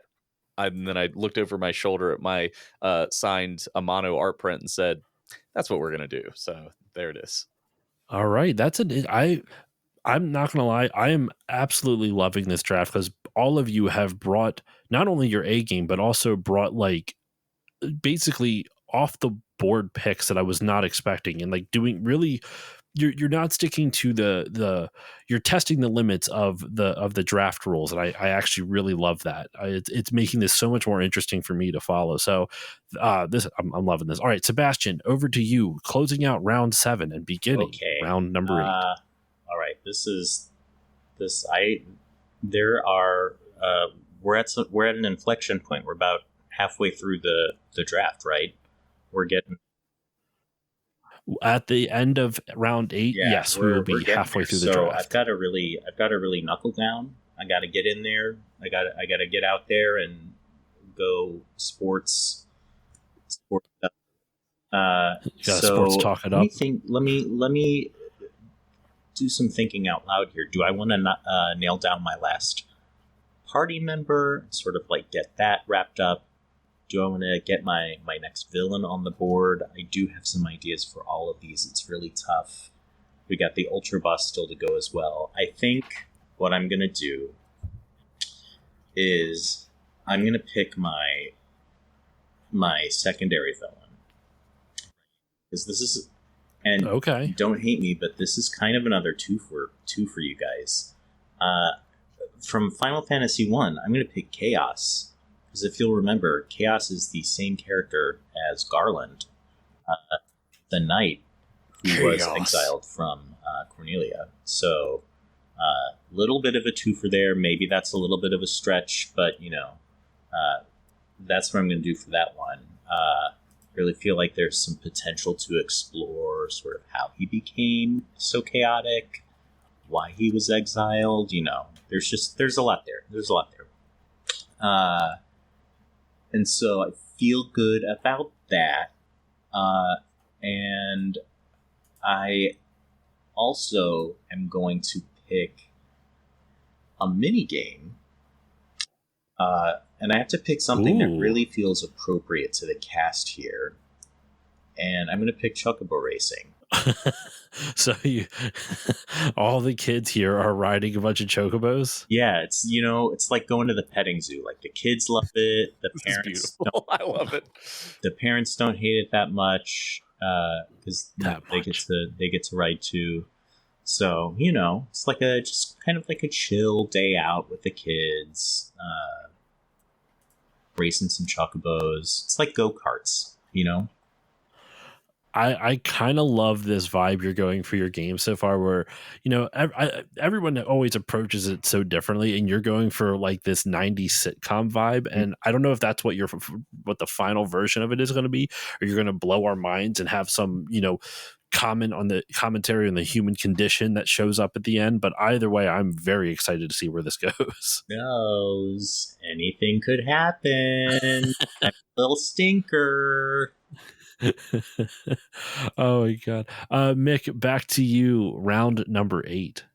Okay, so I have to take now. This was actually, I think, one of the tougher decisions here, because I have to go for the heart in my game. And I think that the Sid character generally represents the heart in some way, shape, or form of the game because of the way they contribute to the game, the things that they do. And this was really tough because obviously when we talk about like loss and accepting our roles and things like that, of course, initially I'm looking at Sid from Final Fantasy 14. He very much fits in with that sort of role. But I started thinking about it because with Sid being the heart, I want my Sid to lift the party up, because there's going to just be this inherent, sadness that the party carries, and this just like, not having confidence in what they're supposed to do and who they are. So I was like, we need a Sid who can really pat them on the back and tell them it's okay and tell them they believe in them and make them smile. And I think the Sid that has done that for a lot of people and was just a completely different take on the character was Sydney from Final Fantasy 15. So I'm gonna go with Sydney Aram from FF15 just to be that light, And again, when we're looking at the character of Ferris and we're kind of exploring our gender identity and what does it mean to be a woman in a man's world, Sydney brings a lot to that table because she's so capable. She's an amazing mechanic. She holds her own. She does her thing, doesn't care what anybody else says or thinks. And I think that helps Ferris on her journey of discovery and acceptance and, finding her role and place in the world. So I think Sydney helps more than Sid from FF14 does in that regard. So Sydney it is. All right, I like it. Dan, your 8th round pick. All right. Sids are in play now, so I better hurry up and take one. Sid's in play. That's also why I struck, because I was like, all the Sids are I know, on the board. Right? Okay, I need one that is going to fit into kind of this larger. I've got a lot of sort of man versus nature conflicts, conflict with technology. Maybe there's some hubris involved. Give me a Sid that's got good intentions, but maybe does some damage to the environment and can help kind of push my story along. And I'm going to go with Sid Previa from Final Fantasy V. Oh, nice choice. So that way we've got some ability. We can kind of work the crystals into our story a little bit here. That can maybe play in with my battle system. Maybe instead of unlocking different jobs, maybe that's a way we can kind of break open that sphere grid a little bit. But also kind of push us towards our story resolutions. Would that also include mid? Is that another twofer? Because with Sid and 5, you also get mid because they work hand in hand. I was not assuming I would, but I'll throw that at the commissioner's way. I don't know Final 5 at all, which is why I generally don't participate in the drafts. So with that said, I will leave it. So this is how I've done this before. Like I said in the last draft, listeners, I am not an expert on Final Fantasy. I love Final Fantasy, which is why I bring a panel of people who are more well versed in the series than I to go over this. So I think what I think would be good is leave it up to a vote to all of you. What do you think? I say I got a twofer. I feel like it's only fair if everyone does. I think it's completely fair because to me, Sid Mid are a package deal. I mean, Mid's essentially like his assistant and kind of helps guide him along. So yeah, I think absolutely you get Sid from Final Fantasy V, you got to get Mid. Yeah, so I have no problems. I think it also helps with the it gives you some youth representation because I've got an older cast, right? So far I've got Barrett, Fran, and Balthier in my party. So I'm not exactly rocking the youth movement that is popular both in tonight's draft and in Final Fantasy writ large. Mm-hmm. So Yeah, I think Sid also needs mid to reach his full potential at Exactly. such an advanced age. Yeah, absolutely. Well, if I remember correctly, Mid is the one who actually solved a couple of things that Sid couldn't because he was so old. So Yes. All right, we are closing out round 8, and Aiden, since you'll be beginning round 9, before you do, once you make your 8th round pick, we're going to put a little pin in everything, and I'm going to give a little bit of a status update as to what all has been drafted so far, like how many different things are left, that kind of thing. So, before we can start at round 9, I'm just going to give a little status update. So, to close out the first half of the draft, Aiden, what is your 8th round pick? All right, so for my 8th pick here, I'm going to go with a summon, and this is going to be more of like a thematic summon. It's gonna tie my group together, bringing some familial bonds into my boy group, and that's the summon brothers from Final Fantasy VIII. Wow, okay. Because I got it just like a boy band, just like, you can really bring it together with a couple of brothers, especially if they're twins. You remember, who knows B44? Is that a Canadian thing? Does anyone That's too remember deep a cut for me. Okay. I am not Canadian. I'm American. So they're a Canadian boy band called B44. So like, get it? There's 3 of them, so it's like B44. It's 3 is before 4, but 2 of them were two of them were twins, and so I'm going to bring that in. I know, I can't create familial bonds across universes in Final Fantasy games, but if I bring brothers on board, then maybe that can bring that vibe, that brothers vibe that every good boy band needs. Right, I'm surprised about the amount of FF8 love I've seen so far. I mean, normally, and I mean that as because I'm an FF8 apologist myself, so I'm all for it. But that is just wild to see to me. All right. Before we continue on with the latter half of the draft here, let's give a little bit of a status update. Not necessarily. Actually, you know what? Yeah. In terms of party members, the only 2 people who have not drafted all 4 party members are Dan and Sebastian. In terms of main and secondary villain, everyone has picked theirs except for Dan. So Dan, keep that in mind. No one else can steal your main or secondary villain right now. In terms of soundtrack console and minigame. Oh, sorry, excuse me. Soundtrack, console, and minigame and Sid all have 2 picks each for them. Dan and Sebastian have picked their soundtracks, so that leaves a little bit open for Mick and Aiden. Dan and Mick have picked their console, which leaves it open for Sebastian and Aiden. Aiden and Sebastian have picked their mini games. And then finally, Dan and Mick have picked their SIDs, and there's a smattering of other categories that only have 1 pick in them. So that's just a quick update. I always like to give this about midway through, so that way, if there's any categories that are pretty close to being all picked, I like to let everyone know. So I usually just go with the 3. Which ones are halfway full and which ones are almost full. So that's it. That's all I got for the little status update for everything. Let's continue on. With this. Your 9th round to kick off round 9, Aiden. What is your 9th round pick? So I'm going to go with a vehicle here for this pick. And as I was looking at the list, there's a lot of good ones on there. But like, what really stood out to me was in Final Fantasy X, the vehicle was called Fahrenheit, which is like, that's a name. Like Fahrenheit, the temperature scale was named after a real person from our world, and I just find it funny when like names. Anyway, but what I'm going with, so keeping in mind that my first pick, obviously, was Zell, and Zell is motivated by one thing, right? Hot dogs, and only one of these vehicles promises hot dogs wherever you go, and that's Balam Garden. And I think I just can't see separating Zell from hot dogs. Like if he can get hot dogs wherever he goes, that frees up his motivations, right? He's supplied with hot dogs so he can chase and pursue whatever else is going on. And so Balam Garden is coming off the board in at the beginning of round 9. I love just the idea of Steiner with the other 3 members of your party just ready to die at these 3 idiots that he's having to chase around. he would not enjoy it, but he would have unlimited hot dog supply, and he seems like a dude who could like probably pound back a couple of hot dogs. I'm wondering if Yazoo stole the hot dog supply of Balam Garden, and that's why this boy band. I've got a plot in mind. We'll see if my picks stay on the board, but there's some stuff coming up. Okay, Dan, over to you. Your 9th round pick. All right.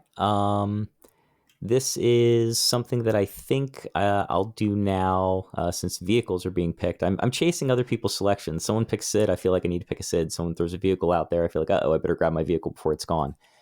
I need a vehicle that the planet is giving me rather than one I built, because we're fighting on the planet's behalf. Barrett wouldn't have it any other way. So the party member is going to ask very, very nicely, and the planet's going to give them the lunar whale. Oh, okay. Shit, that was literally going to be my next pick. Ha! I sniped someone else for once. It is like objectively the best vehicle in the series. It's like, It it's is. a space whale. Also, It's I'd my like to point out favorite. with my Final Fantasy 14 music, the version of the lunar whale song is going to be unbelievable. Yes, it is. Oh, man. Okay, that threw the real big wrench in plans here. Okay.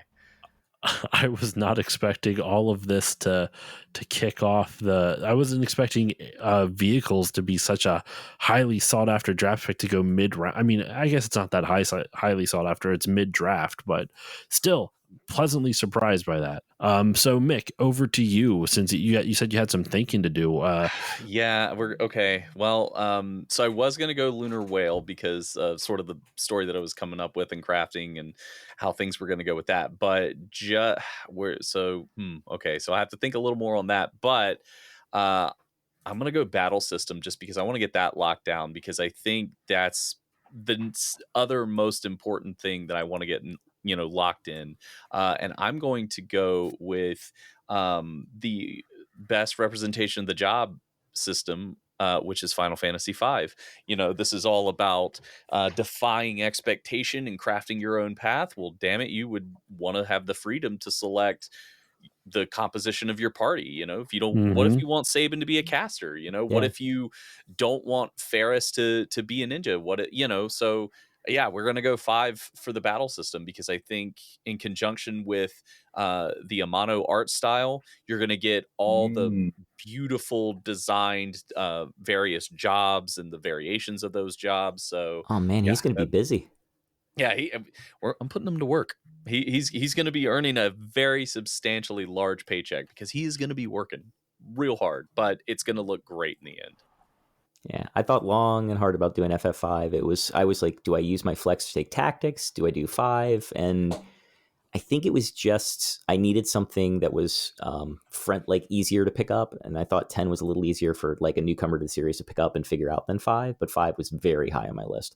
Yeah, that was my thought too. Is I was going to go tactics for the job system, but the problem with that, I wouldn't just get the job system; I'd get the tactical combat. And whereas I love that and can play that for hours, Yeah. I understand that not everybody else is going to jive with that. So, yeah, there it is. I had to lock it down. My damn whale got taken, but it's okay. Everything else is going good. I'm surprised everyone's like, I feel like people who listen to a Final Fantasy draft wouldn't be scared away by the tactics battle system, but that's just, I don't know, that's just me. And actually, just real quick, just to think about it, in terms of flex, Dan, you are the only person who has not used their flex. In terms of limit break, Sebastian, I believe you are the only person who has not used their limit break. And then obviously no one has used trade, which once again, I'm not very surprised by that, but if anyone wants to, Mick, if you really want that lunar whale, you could try to see if Dan's willing to give it up. No, I'm afraid that I'll get raked over the coals somehow and lose something else that I want. He's like, I'll give you the lunar whale for Sephiroth. And I'm like, I can't do that. Well, no, you don't give anything up. He just gets a bunch of picks earlier on, and you forfeit your. So the way it works, I didn't explain it at the top, listeners. Like I said, it's a whole bunch. So if Dan gave up his lunar whale, he would automatically make another pick just to reset. And it doesn't have to be a vehicle. It could be anything, just to refill that whatever his pick was for that slot. you would get the Lunar Whale over in your pick for this round, so like round 9, or whatever spot you'd be picking it as, and then Dan would then get essentially like he'd get to finish his draft a little bit earlier than everyone else's because he accepted that trade and lost one of the things he originally drafted. He would on the next round. So let's say you had traded it for this right now in round 9. When it comes down to the next round and it would get to your turn, Dan would actually go in your stead because you traded away it. You would still get to make up that that pick that you lost, but at the very end of the draft, after all 16 rounds had been completed, then you can finally fill in whatever you traded away. You can fill in that last spot that you traded away. In the meantime, it's essentially like it's a limit break that the person who accepts a trade gets essentially a limit break. They get an extra pick and they end their draft a bit earlier, but it's at the cost of losing something they had already previously drafted. If that makes sense. Yeah, no, that makes sense. Well, I think, I got Sydney. I feel pretty confident that she can modify whatever vehicle I want for the party's needs. Sydney's a fantastic mechanic, so I think I'm not going to go for that trade. I'm going to stand pat. I got plans. All right, Sebastian, you closing out round 9 and beginning round 10. All right. All right. The jig is up, guys. I think it's all very clear, sort of the direction that I'm heading in with this world that I'm crafting. So we do have a little bit of a family sitcom vibe happening. I feel like if Aiden can have his boy band, I can have this, and I can share that. I feel like this is a safe space. So, every family, they got to get around. They got to get from point A to point B. And they got to do that in a way that is both practical and... Oh, damn it. I have All right. This was my backup pick. So I think what we're going to do is we're going to pick a very practical land vehicle, the Regalia, from Final Fantasy 15. Is that right? Did I mix up? That's right. That's exactly what my backup vehicle was. This one's a 5-seater, so we're going to be able to fit the whole family in. And it's a little bit upper crust. I feel like we would ideally like want to go for kind of a middle class vibe, but maybe Papa Leo splurged on a luxury car, having midlife crisis. I don't know. Okay. So we got the car.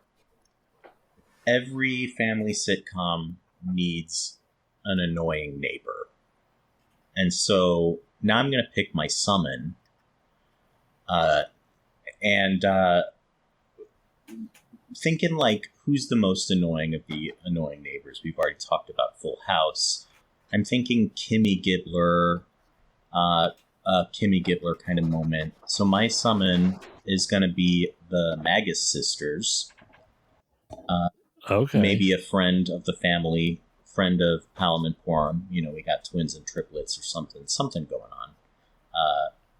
When I think of the Magus sisters, of course, I think of the ones from Final Fantasy IV. This is not... I'm not sure which game exactly these are from. I didn't know they were actually in Final 4. I know them from Final 10, if I remember correctly. But Yeah. that's the beauty, though. They were a boss in 4. Yeah, Tower of Zot, they're like the mid-boss. Yep. Mm-hmm. They certainly are mid. You know what? I will... technically, I mean, it is a summon. It's a summon. Yeah, all right. I wasn't sure if, I guess it doesn't really matter how you visually... visualize them, I guess. I don't know. Sorry. Continue on. So it's your summon. That's my summon. Maybe Realm calls him over for a sleepover, and Papa Leo's not too happy about that. I don't know. Plans are coming together. Okay. So you I love this. All right, Mick, back to you. Side note, Mick, I believe now everyone except for you has chosen a a vehicle. So you can pick one now if you want to, but I don't think you're at the risk of losing any others. No, I realize that I there's something more important, I think, than a vehicle. The vehicle is what it is. You know, again, like I said, Sydney, she's gonna change whatever needs to be changed. We're all good with that. That's fine. But we need a world for these people. You know, they got to have a world to go in. And you know, when I look at my art style, when I look at, you know, the story that we want to tell, we need something vast and large and varied.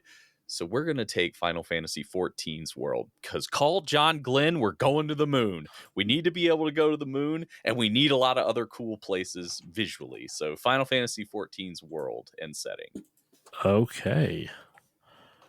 And we need to go to the moon, like I said. And Final Fantasy XIV, you go to the moon. Even though we won't get there in a lunar whale, but that's not the point.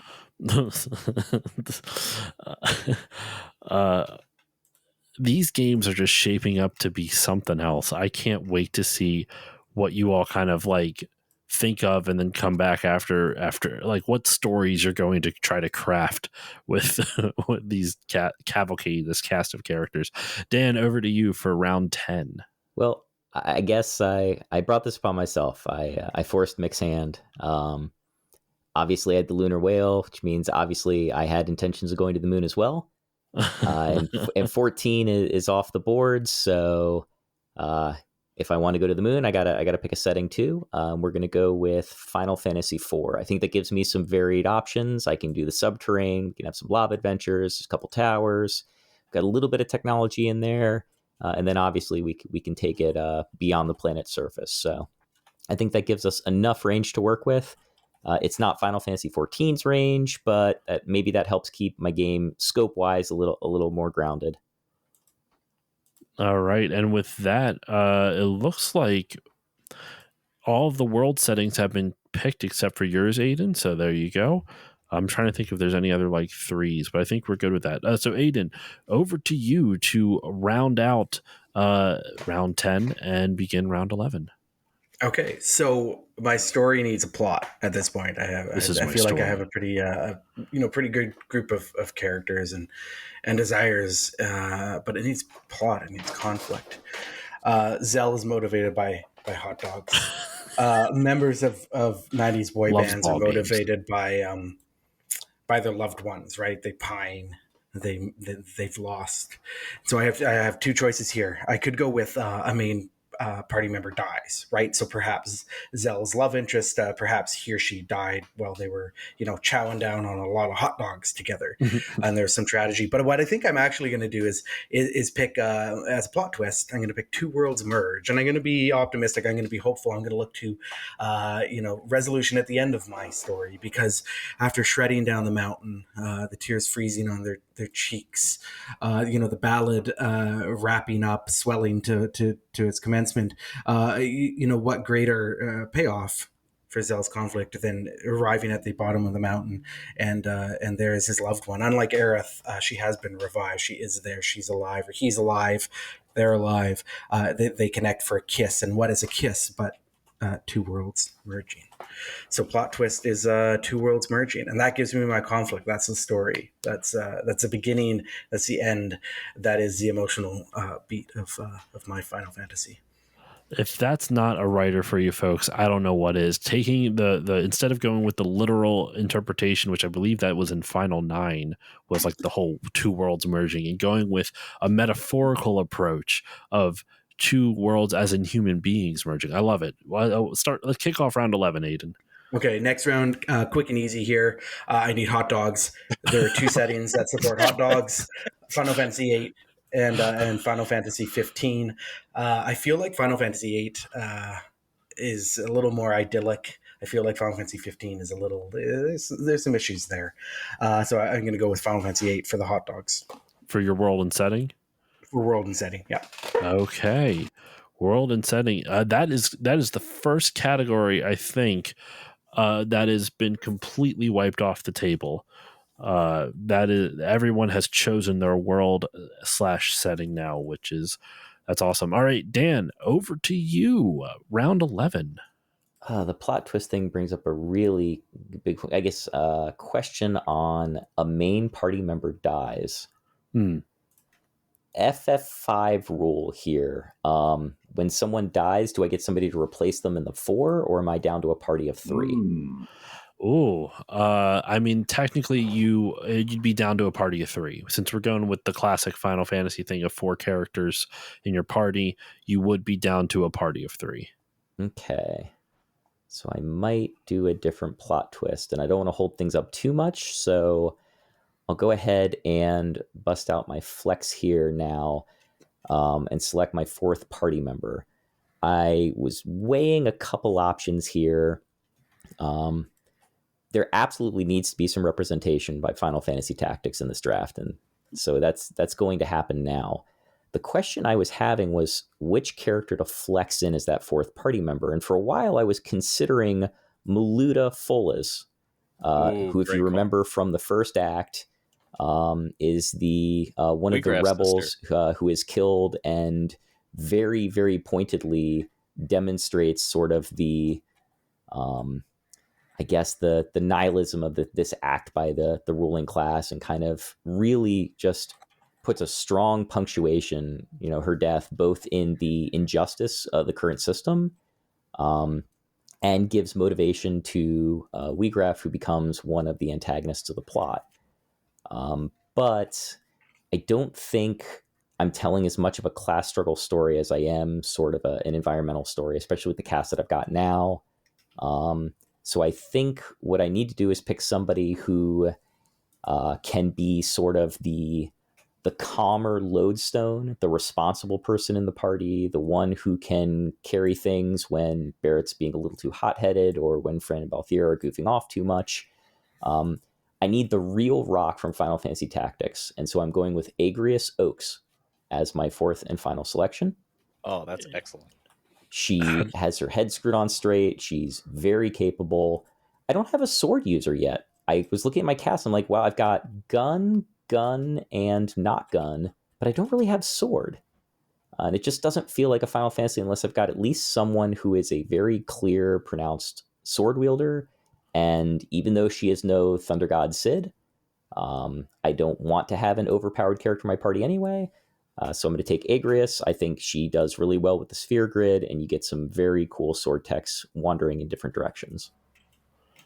Okay, so that is, everyone has used their flexes. Sebastian, you're the only one to not use your limit break. So it's getting close to the end of the draft, my friend. So you actually are in a very fortuitous situation where technically if you use your limit break, you could draft 3 times in a row because you get the double. I didn't even think about that for the people who get put on the snake drafts. That would be interesting. Okay, so everyone has used that, and Agrias, our first. Finally, we've been talking about Final Fantasy Tactics all draft, and finally, someone has had the courage to draft someone from there. So, okay, Mick, over to you. Your round 11 pick. So, we're starting to see some interesting things come off the board, and I think in the context of story, which I've talked about a lot, I got to grab my plot twist. Now, there's the one I'm going to suggest is I view it very much in the style of how it's done in Final Fantasy IV, because that's the one that it's absolutely most famously used in. In fact, it's used like 10 billion times, and that is going to be a main party member turns evil. Because when you have Sephiroth in your game, he's going to be whispering to your party. And this is a party that doesn't have that confidence, that, they're unsure. So somebody's going to be that weak link that Sephiroth can just whisper in your ear and tell you the way that you should go.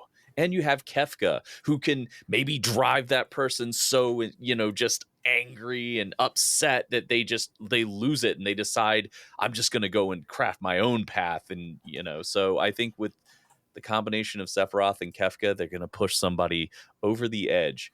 But of course they'll come back because that's how it always goes. They turn evil and then the party kicks their ass and they come back. And they're like, oh, I was brainwashed by a moon ghost. So that's where Haven't we all been at one point or another? I definitely have been. That damn moon ghost. It's always getting us into hijinks, always causing trouble. That damn moon ghost and his damn Zero Mussy. And he would have gotten away with it too if it wasn't for us meddling kids. Or actually, I guess Sebastian's kids. I'm excited to see if that Sebastian's kids are gonna pull off Zeromus's mask, and it was Old Man Rivers the whole time.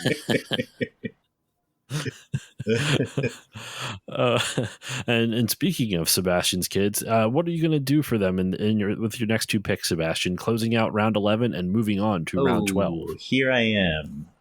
We are getting close to the end here. I've still got some ideas. Boy. Gosh. Oh boy. All right. Now, let's talk soundtrack again, because I've already picked my soundtrack, Final Fantasy VI. The thing about Final Fantasy VI's soundtrack is that it's very expressive in its simplicity, because when you think about the soundtracks that come after, they get a little jazzier, a little looser, a little more ambient. So I think that kind of soundtrack could very well hold up on an earlier console. And so I think I'm going to go with the NES. Because I think that the soundtrack in Final Fantasy VI did a lot of work. I think it can do a lot of work with the with the graphical constraints of the NES. Plus, I can get like kind of like a Shovel Knight kind of vibe going. Who doesn't love Shovel Knight? I mean, that's not obviously what the games looked like, but you know what I mean. I'm very surprised that you didn't go with the. I'm surprised you didn't go with the Super Nintendo. This is so surprising to me because literally in the last draft, it was like a race to who got Super Nintendo and PS1. And so far, with your choice there, Sebastian, all of the consoles have been chosen except for Aiden has not chosen his console, and PS2, PS5, and now NES. This whole draft is filled with surprising picks. I would be lying to you if I said that I wasn't thinking about picking the Super Nintendo. I would be lying to you. It took every fiber of my being to not take the PlayStation. I'm just, the original PlayStation. It was so hard to not take that. Yeah. I mean, with those classic systems, there's so much nostalgia attached to them too. In addition to sort of the caliber of the games that we saw on them, which, NES was real hit or miss, boys, in terms of the caliber of games. But, that's for another podcast, I suppose. All right. We've come to the end of the road with our party members. And I've been thinking, we're in a sitcom land. What's a sitcom trope that is a little bit unexpected, a little bit kooky, a little bit fantastical, because this is Final Fantasy after all? Mm-hmm. I think every family needs a talking dog. So I'm going to go with Red 13. This is the greatest Final Fantasy that's ever been made. This is... Final Fantasy VII, Red 13. We're gonna get up into some hijinks with Red 13. I think he's big enough that the twins could ride him around. Oh yeah, he's absolutely big enough. Yeah, he's. I mean, when they go on the boat from Junon, he dresses like a human and is literally able to walk on his feet and be the height of like 6 feet tall or over. I forgot about that. Oh boy. Okay. He's the best character in Final Fantasy VII. I will die. And on you know what? Hill. That theme song of his it's got something real special about it. It's a winner. Yes, I literally have Red 13 tattooed Oh, on really? me. So yeah. Amazing. Do I want to use my limit break, guys? It's up to you. You have, I mean, realistically, it's useless in the 16th round because what are you going to do anything with? So you have 4 more rounds, including this one, that you could use it on. Okay, I am going to use it. And my plot twist, and this really throws a twist. I mean, this is a twist for the zone I'm in. Villain is a parent. Oh my god! Whoa, that show. That damn moon ghost is somebody's dad.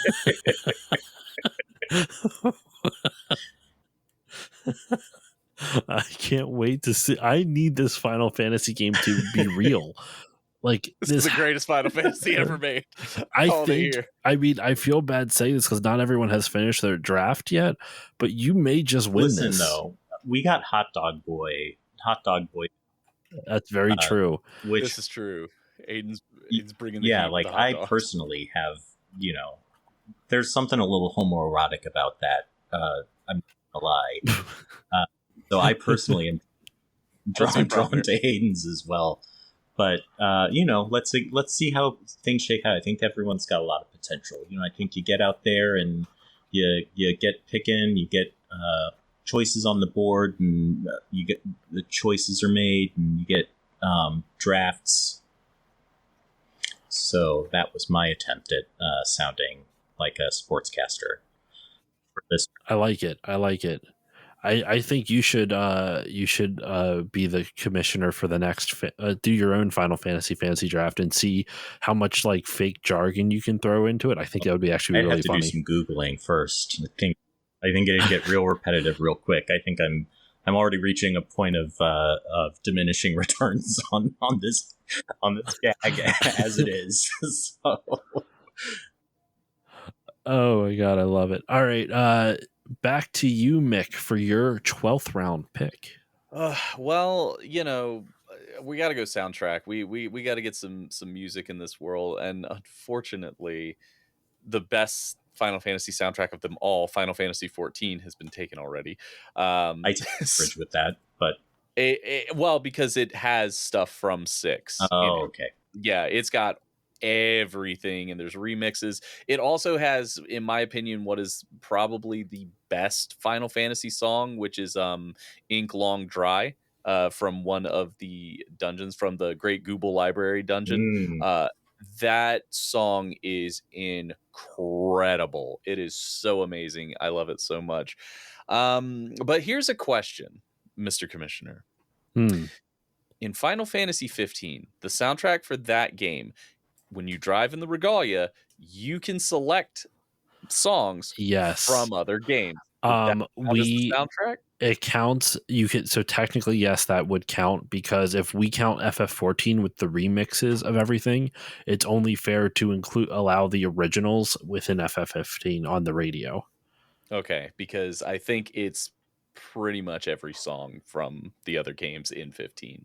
I'm almost positive it is, because my first thought was to take 7s, because when you talk about a game that is going to deal with loss and some sadness and tough times, Final Fantasy 7 is probably the strongest for that. But we're going to go 15 soundtrack because it's got Final Fantasy 7 soundtrack in it, in addition to some beautiful pieces from 4, beautiful pieces from 6, 5, all of them. So 15 it is. Let's fucking go. Solid. And I mean, who knows, in the future, I may end up doing something where it's like, well, we can't just allow that because that's like, it's a little bit cheating. Unfair. But for the time being, I have allowed it since, so I don't think it's fair to change anything just yet. So we're going to keep it there. If I remember, I might be wrong. I want to say there's a couple of pieces of Tactics music in 15s as well. I might be wrong on that, though. And I wanted to get some of that in there. So it is cheating, but here we are. Who knows? I mean, so far we've had a couple extra things, Palom and Porum, Sid from Final 5. I think it's okay for this. If anything, on next year's draft, I will be more specific where it's only original music to the game that would be included. But That's fair. And you know, 15 actually has some really nice pieces. that's what I mean. I haven't played it. I need to replay 15. It's been I played it like years ago, and I haven't really had a chance to really sit back down and replay it. But all right, Play the Royal Edition. That one's the one you should definitely play. That's the better version. And use a spoiler-free story guide. Like I played through it just a couple of years ago, and used a spoiler-free story guide. So it told me when to play all the side content, when to like watch the movie. So like I'd be halfway through a quest and be like, okay, now pause the game and go watch this 5-minute YouTube short. And then, because it would fill in things, and the experience can be pretty rewarding. I think it might be a bit of a mess otherwise, but it's a beautiful game. It is. This is a whole nother story for a whole nother time, but it's excellent. I love it so much. It's completely broken and unfinished, even after like Royal Edition and stuff. Like it's flawed, but yeah, I think the heart is there. Like it's just full of heart. I find it has something interesting to say, even if it doesn't always say it very well. Anyway. All right. Over to you, Dan, for your 12th round pick. Now that FF15 and the Regalia are both off the board, I feel like it's safe to spoil one of the other games I was considering making, but it didn't really come together. And that was one that was going to be centered around teenagers and the mall and like listening to the radio. I had conceived this idea that there was this one really cool station and that it was kind of broadcast across the world setting. On the East Coast, it was WARK, and on the West Coast, it was KWEH. Oh, man, that's great. And 99.9 Max FM. And it was going to be like play all the different tunes, that you could pick, like sort of, tune your own radio station. It was going to be this big kind of custom thing that I had conceived, but I was having a hard time kind of wrapping. It was almost too big an idea for the plot. So you do have a trade. I do.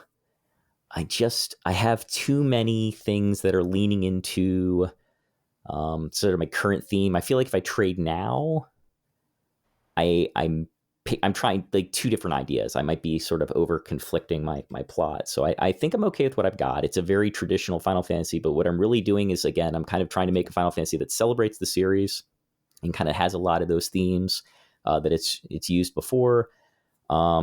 So sticking with something that I can kind of expand to celebrate the series in different ways, I'm going to actually take my mini game now. Ooh, okay. And I'm going to take Pinball from Final Fantasy 15.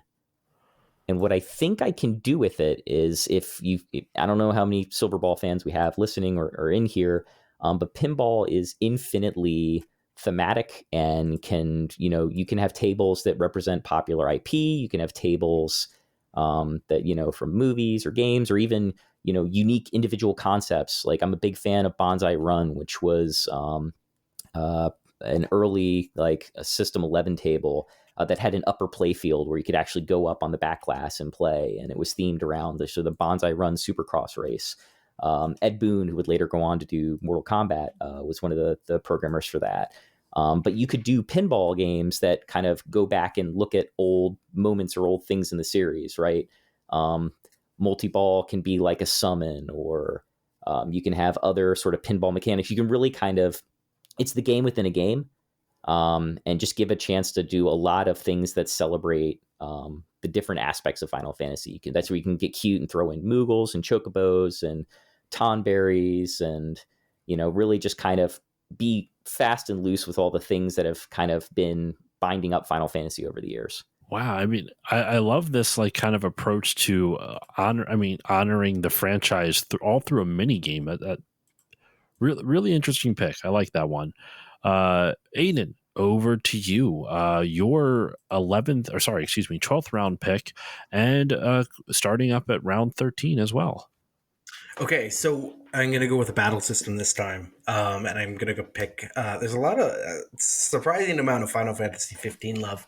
I'm going to go with the Final Fantasy 15 battle system because I think it really captures the spirit of like a 90s boy band video, because you have one single like one single person who, you know, they're the head. They're far more important than everybody else. It's where the camera is focused. They're the ones everybody pines after. And then in the background, you have the rest of the group sort of like not really doing anything, just looking like they, you know, they're like, yeah, we belong here. This is, you know, not just Justin Timberlake and the NSYNC boys. This is NSYNC. And Final Fantasy 15 just it captures that. You play as Noctis, the rest of your crew. I platinum the game. I literally don't know what they're doing, but they're there. They look good, and so that's going to be my battle system choice. Final Fantasy 15. Plus, you get some cooking with that too. I would count that as part of the battle system. There you go. Yeah, And photography. Right. And with your crew, you're gonna get, you know, when you do the team up moves, you're gonna get some great banter and feedback. Absolutely. Hello, opening. Well, you know what? The banter, yes, of course, that's vital. Zell just vomits hot dogs at people. Yeah. And Zell's like, that's it. I've discovered the exact same recipe. It's hot dogs. I've got to play this one now. Amazing. It's Amazing. So good. Ignis is they're all amazing. Again, it's a story for another time. Well, if I ever do a Final 15 episode, I know to have both of you Please on. do. I will talk about this game forever. Okay, so I have to make another choice, and it's going to be Sid. And again, this is based on hot dog quotient. Like, which Sid can eat the most hot dogs, and that's that's Sid from Final Fantasy IV. Like, you know, he's packing down hot dogs in the workshop, instantly. right? Yep. Like grease all over like engine grease all over the bun. Like it's black as it's going in, and it's like his 6th hot dog that afternoon. Because he's too busy. He's too busy to cook real meals. So he's just he's pounding them away. And Zell, you know, like Zell loves hot dogs, but he's a kid and he's got, you know, some lessons still to learn. And I think Sid from Final Fantasy IV could, you know, give him a few tips. You have gone so off the wall in a good way with all of your draft picks. I can't wait to see how this turns out. That's actually, believe it or not, everyone, that is the 50th pick of this draft. We've already gone through 50 picks. Flying. And sadly, there's only 14 left to go. Only 14 picks left. And let's see, how long have we been going? Not too bad, actually. 2 hours and 20 minutes. We're doing better on time than I was expecting, considering that we added an entire extra round, and you know, who knows who else will, and plus all the new rules that I had explained. So, yeah, let's keep this ball rolling. No pun intended for the pinball from the previous round. All good. Dan, back to you for your 13th round pick. I mean, we're flying, but you are dealing with professionals here, so. I honestly thought I thought the Sid you were going to go with was FF6 just because he kind of looks hot dog-ish. Yeah. But no, you're right. Yeah. So he's too like they're both old, but Sid from FF6 is like old in the like he has no appetite and doesn't eat anything anymore. He eats like, you know, like ladyfinger cookies and drinks Diet Coke, and that's it. Where I think Sid from FF4 is like he's still packing those hot dogs. No, it's true. I mean, you basically have to force feed him fish. Yeah, exactly. Yeah. FF4 Sid looks like he has the skin of a hot dog with his hand. Yeah. All right, so this is one of those where I cannot believe for the life of me that is still available on the board. This is super late to be taking this, but I'm going to take my summon. Okay. And so I've got my outer world, I've got the inner world, and I've got the moon because I did FF4. I have a way to get to the moon and back to the land, but I need some sort of epic climactic moment that's going to open up the underground. And instead of just dropping a key down a well, I'm going to make this as big and exciting as possible. And it's going to be a summon that does it. When Bahamut gets called from the mantle of the earth and emerges forward, rupturing the world in such a way that you then gain access to the underground. I like it. Incorporating the summon into the story. Let's see. It's a bold move, Cotton. Let's see if it pays off. I got to do a lot of that because I have a party that I can definitely motivate towards sort of like saving. Like it's a very driven party. But I need these points along the way to kind of push the plot along because I haven't picked my plot twist yet, and I don't want to do one that's too off the wall. So between like the summon and the Sid, I really need those like ancillary parts of the game to do some heavy lifting with my plot. I getcha. All right, Mick, over you. You're actually closing out round 13 since Sebastian used his limit break, and he will be kicking off round 14 right after you make your pick here. So, yeah, So, Mick, so I have just the one pick or two picks? you have one pick. Okay. So geez, like let's take a look. We got what? I got Ultra Boss left. I've got mini game left, summon and vehicle. Well, we got to go Ultra Boss here. I think there's a lot of great options on the board, but I think with the Final Fantasy V job system in play here, we got to go Omega and Shinryu because they are so key to properly utilizing that job system to beat them because of their level of difficulty. So yeah, I'm gonna go Omega and Shinryu as my Ultra Boss. Okay. And now Sebastian, you would normally, get two picks in a row, but because you jumped ahead with your limit break, you're only getting one pick, and you are kicking off round 14. So, what do you got to kick us off for round 14? All right, I got a kind of a weird selection of things left to pick. Looks like I've got my Sid, my Ultra Boss, and my battle system, and I'm thinking about different things that I can do with a Sid within the context of this game that I'm building. And I've made it very clear that I'm homosexual. And I'm looking at the different Sids here, and I gotta read you the character description from the Sid from Final Fantasy II on the NES. It says, this is from the Final Fantasy wiki. It says, Sid is a middle-aged man with blonde hair and a brown mustache. He wears a red tank top, gray wristbands, purple pants, brown shoes. So I'm also looking at Yoshitaka Amano's art. His nipples are visible through his red tank top. And in the artwork, it actually looks like he's wearing gladiator sandals. So this is wild, guys. I gotta pick this Sid. He's gonna add some flair, some flamboyance to the world that I'm building.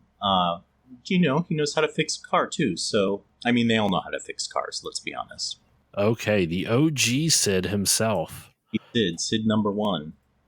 Nipples and all, I like it. Nipple Sid, good old Nipple Sid.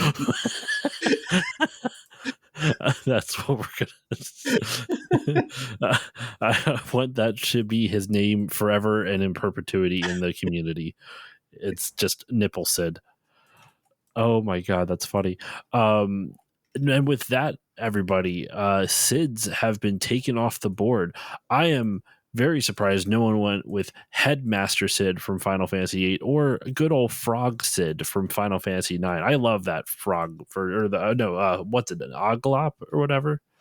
Have you seen the disrespectful shit that they do with the Final Fantasy IX Sid where he's 35 years old and they make him look like he's 80?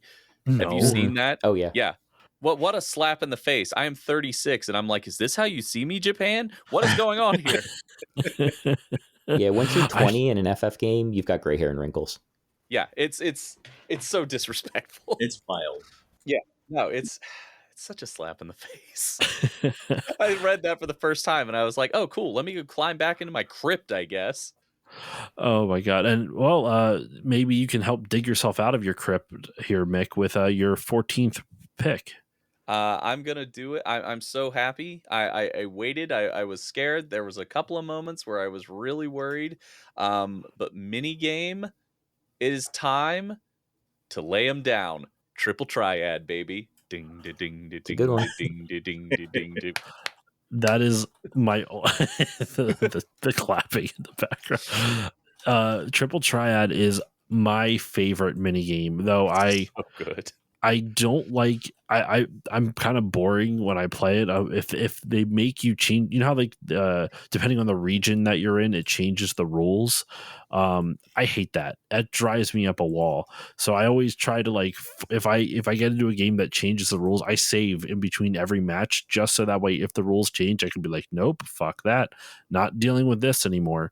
I bought a physical version of Triple Triads. My wife and I play it together. It's a blast. It's so good. There's a physical version, like fan made or official? Yeah, it's fan made. It's on Etsy. It's beautiful. The cards look great. The art on them's great. You can get like a play mat with it. It's awesome. It's on Etsy. I'll see if I can find the link and send it to you.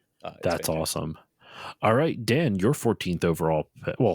Your 14th pick. All right, so I am liberated at this point. All three things I have left to choose, everyone else has already chosen, so there's no more pressure in that regard. So now I can kind of just casually finish this thing up. I just had Bahamut show up and open up the path to the underworld, so that seems sufficiently cataclysmic that I can go ahead and pick my plot twist now, which is going to be the world being, what is it? We say it is villain destroys the world. I don't know if I'm going quite that intense, but the world is definitely being permanently modified by the villain. There's going to be that fracture in the world that really shows its fragility and kind of reinforces my central theme that it is worth saving. So we're going to bust up the world map a little bit. I like it. I think that one was supposed to be based off of Final Fantasy VI, which technically Kefka doesn't destroy the world, but he kind of destroys it in the sense that we know it as now, or that we knew it as in Final 6. Yeah, he fucks it up real bad. Yeah. Which is why everyone considers him the best villain. Aiden, all right, over to you. Ending round 14 and beginning round 15. We're close to that home stretch. We have only a little bit more. Yeah, we're on the home stretch. So my music video, it needs a home. And as much as I love, Final Fantasy across all of its iterations, I think you really need to have the right vibe, the right feeling, the right, look to the game that you're putting together. And there's, one really super console left on the board that I think could really, really help sell my vision for this boy band, the snowboarding, the crying, the reunion at the end, the trees, and that super console, which I think everybody, if you ask everybody, they're probably going to say, this is the console that reminds me of Final Fantasy, and that's the PlayStation 3. So I'm going to take PlayStation 3 as my console. It'll give me that fidelity to really sell those pretty boys. What a left hook. Yeah, I love how Aiden makes you think one thing and then he's like, oh, by the way, not that. I had Super Nintendo highlighted on the draft document. I'm like, he's going Super Nintendo, all those supers. Yeah. Really, really burying the lead there. But it makes sense. He can't. Like, the boy band, you have to get that graphical fidelity in there. You have to. You need a certain... XD sprites aren't cutting it. Pixels per ab count has to be high enough to really sell it, to sell what I've got on what I've got. And you know what I dig here is every single character you picked is from an earlier console, which means they're only going to look better. Right. This boy band can't serve on a Super Nintendo. They need 1080p. No, I need more sprites per ab muscle than the Super Nintendo was giving to entire characters. So, got to go PS3. Plus, you got to have polygons if you're going to make hot dogs. Yes. Right? You want that hot dog to look questionably good. Absolutely. With some strangely sharp corners. Yeah. Oh my god! This is like what Final Fantasy 17 hot dog edition or something like that. Well, the hot collector's dogs have edition is a hot dog statue. Hot dogs, or does it give you a coupon like they did with TMNT, where for the free personal pan pizza, but it's like a free thing of Nathan's hot dogs, a pack of Nathan. I think somebody asked about jiggle physics. It depends on the length of hot dog that you order. Okay. All right. The longer the dog, the more jiggle physics. The longer the dog, the more jiggle physics. And the size of the buns. Yes. The bun size is important there too. Yes, absolutely. All right, you're 15th. You're to kick off round 15. Oh, I get to go again. Okay, so making a music video, I have to give a shout out to the series' very first vocal theme, "Eyes on Me" from Final Fantasy VIII. So I'm gonna take that because it introduced the idea of songs, like vocal themes, vocal music, that's kind of tied into the story and is unique to the game. So I got to give it to Final Fantasy VIII there. Plus, the Balam Garden theme is amazing. The Overworld theme is amazing. Fisherman's Horizons theme is amazing. And I think Final Fantasy VIII, as much as I love it, it's one of, like, I hold it dearly. I think one of the indisputable parts of it that nobody can disagree upon is the soundtrack, and I think it's underrated in the series overall. So that's my pick. I am in love with your picks, Aiden, because I remember seeing as people are wont to do on Twitter, argue over like pointless random things without doing any level of research. And I remember seeing something somewhat recently where someone was like claiming you weren't a true Final Fantasy fan or something along those lines. And it obviously, if they did any bit of research, your whole book and everything. And I love how your draft picks are basically going to reinforce those fanboys' pre-existing notions with heavy influence on a lot of the games that are a bit more polarizing in the series. Final 8, Final 15, PS3, Xbox as your console. I love it. I love the chaos. This is fantastic.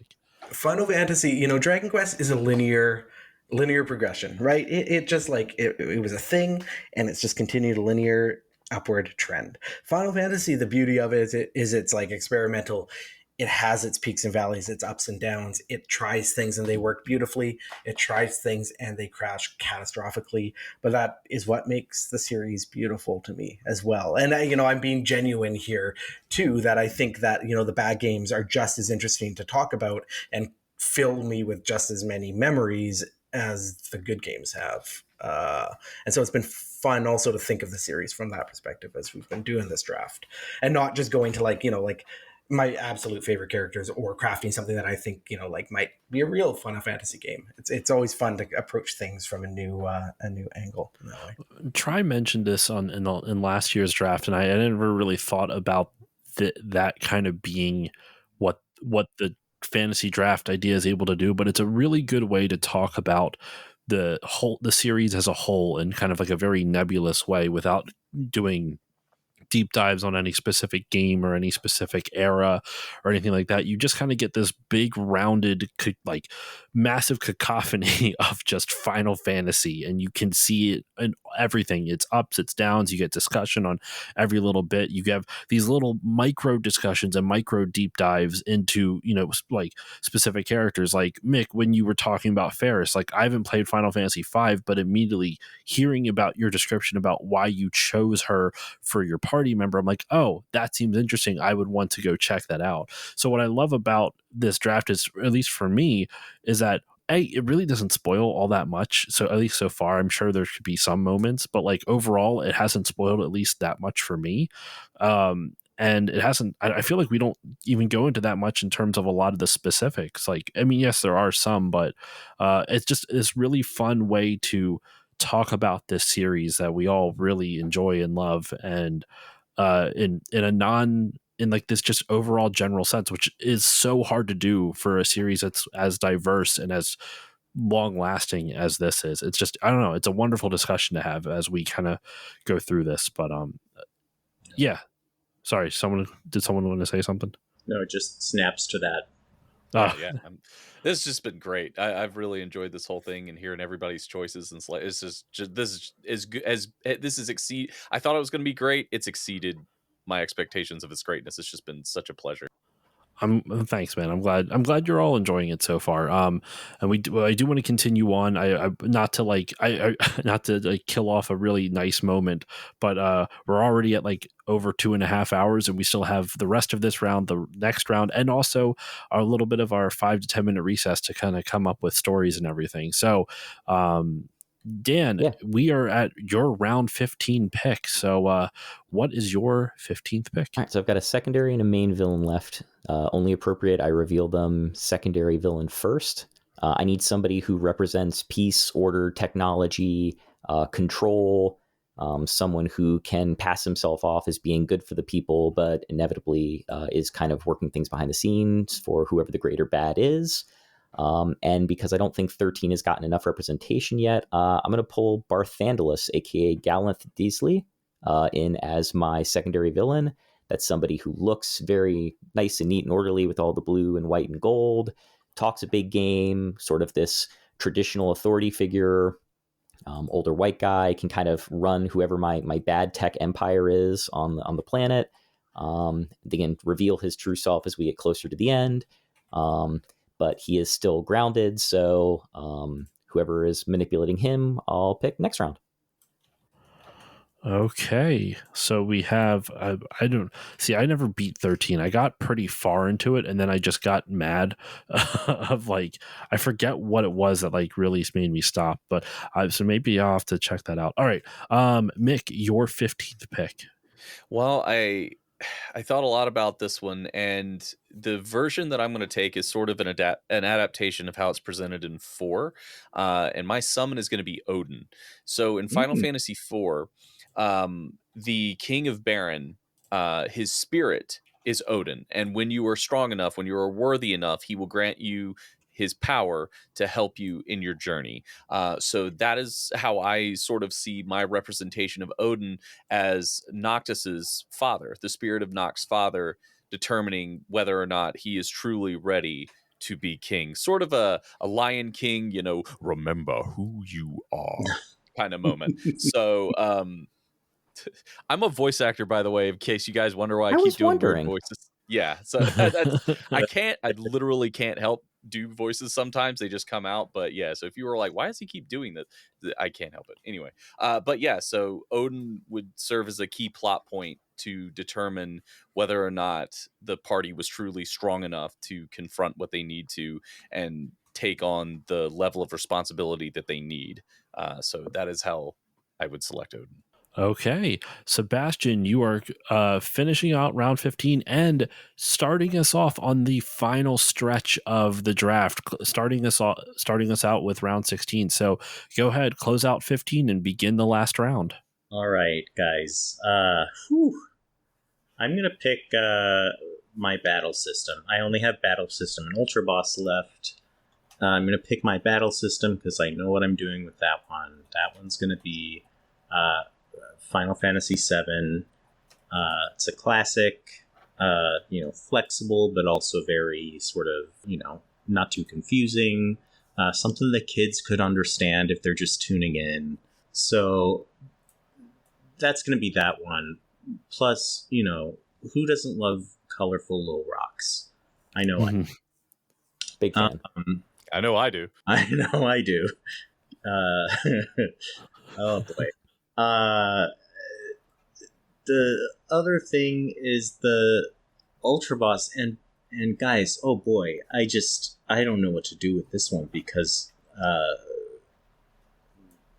it's just I didn't plan for this, I wasn't thinking ahead, and so now I've got to pick one, but I don't know what I'm going to do with it. So before I pick one, I got to ask, does anyone just feel like trading? We've got a bunch of trades left on the board. Does anyone want to trade for anything? I don't feel particularly like I want to get rid of anything I traded, but maybe there's something that someone else wants. I mean, it's pretty much like it's on them on their turns to say, "Hey, Sebastian, I want chaos I want to take your secondary villain, or I want to take your party member." Their turns. Okay. Well, just putting that out there in case I'm willing to negotiate. What a nice fella. Yeah, you know me, I'm a little marshmallow. Stebby. Okay, so not knowing what I want to do and not having played about half of these games, I'm going to pick Pepsi Man. Ooh, great choice. I'm not. Yeah, that's really good. Alexander's an awesome choice. Yeah, I'm not going to look Pepsi Man up. I'm going to choose to accept Pepsi Man. Just by his nickname? By his nickname, and figure out, what I'm going to do with him. Just imagine a world where... In a world where Pepsi is a man. Yeah, so that's it for me, guys. This game, she's all planned out. Congrats. Thank you. All right, so that is Sebastian has finished his draft. What a wild ride it has been. So, Mick, finish out your draft. You're up next, my friend. Well, we've got the the vehicle left. I think it's we got to have something with some personality, with some oomph that can take some upgrades, for Sydney, especially or Cindy to send our party to the moon for the final act. So let's go with a high wind from Final Fantasy VII. Okay. Highwind from Final Fantasy VII. I'm sincerely just amazed at like how many like picks I was expecting.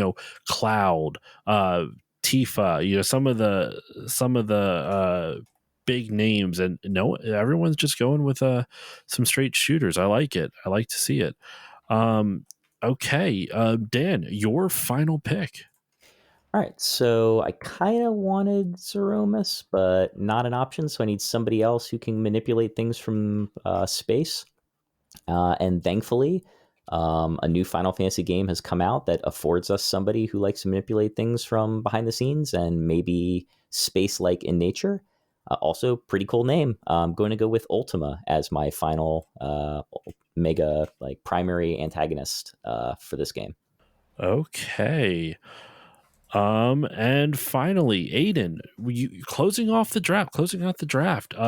What is your final pick for the final pick just period in the 2023 Final Fantasy Draft? So I'm going to wrap this draft up with the only appropriate choice left, which is my Ultra Boss, which always comes right at the end, right? And I was hoping, and I was waiting, and I wanted to pick this one last because this one is going to give something that every summer bop needs, which is a name. And so the name of my music video is going to be Absolute Virtue from Final Fantasy XI. Okay, absolutely. This music video idea, what's the word I'm looking for? I like it. I can't think of the word I'm thinking of, but I like it.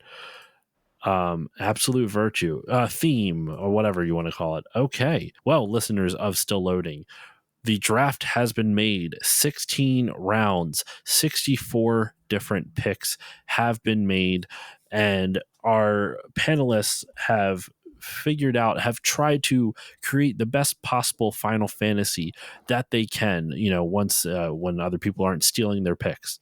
So with all that said, we're going to take a 5 to 10 minute break here so that my guests here can have some time to look at all their draft picks and try to come up with a story to pitch to all of you wonderful listeners. And once again, remember, you are going to be voting on this. You're going to be voting for which person won the Final Fantasy Draft of 2023. So we are going to take our break now, and we will be right back with everyone's final pitch for their Final Fantasy game.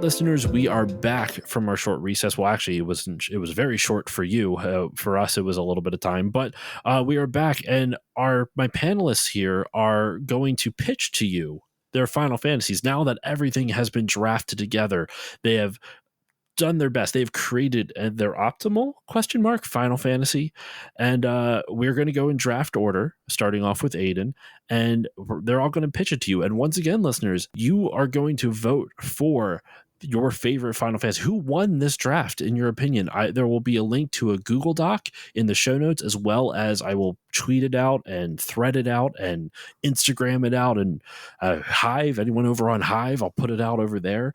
Who knows? I'll put it out in all those places. So if you want to get your voices heard and who won this draft, please vote. It's in the show notes. It's on social media. So with all that said, let's hear from the first of our panelists.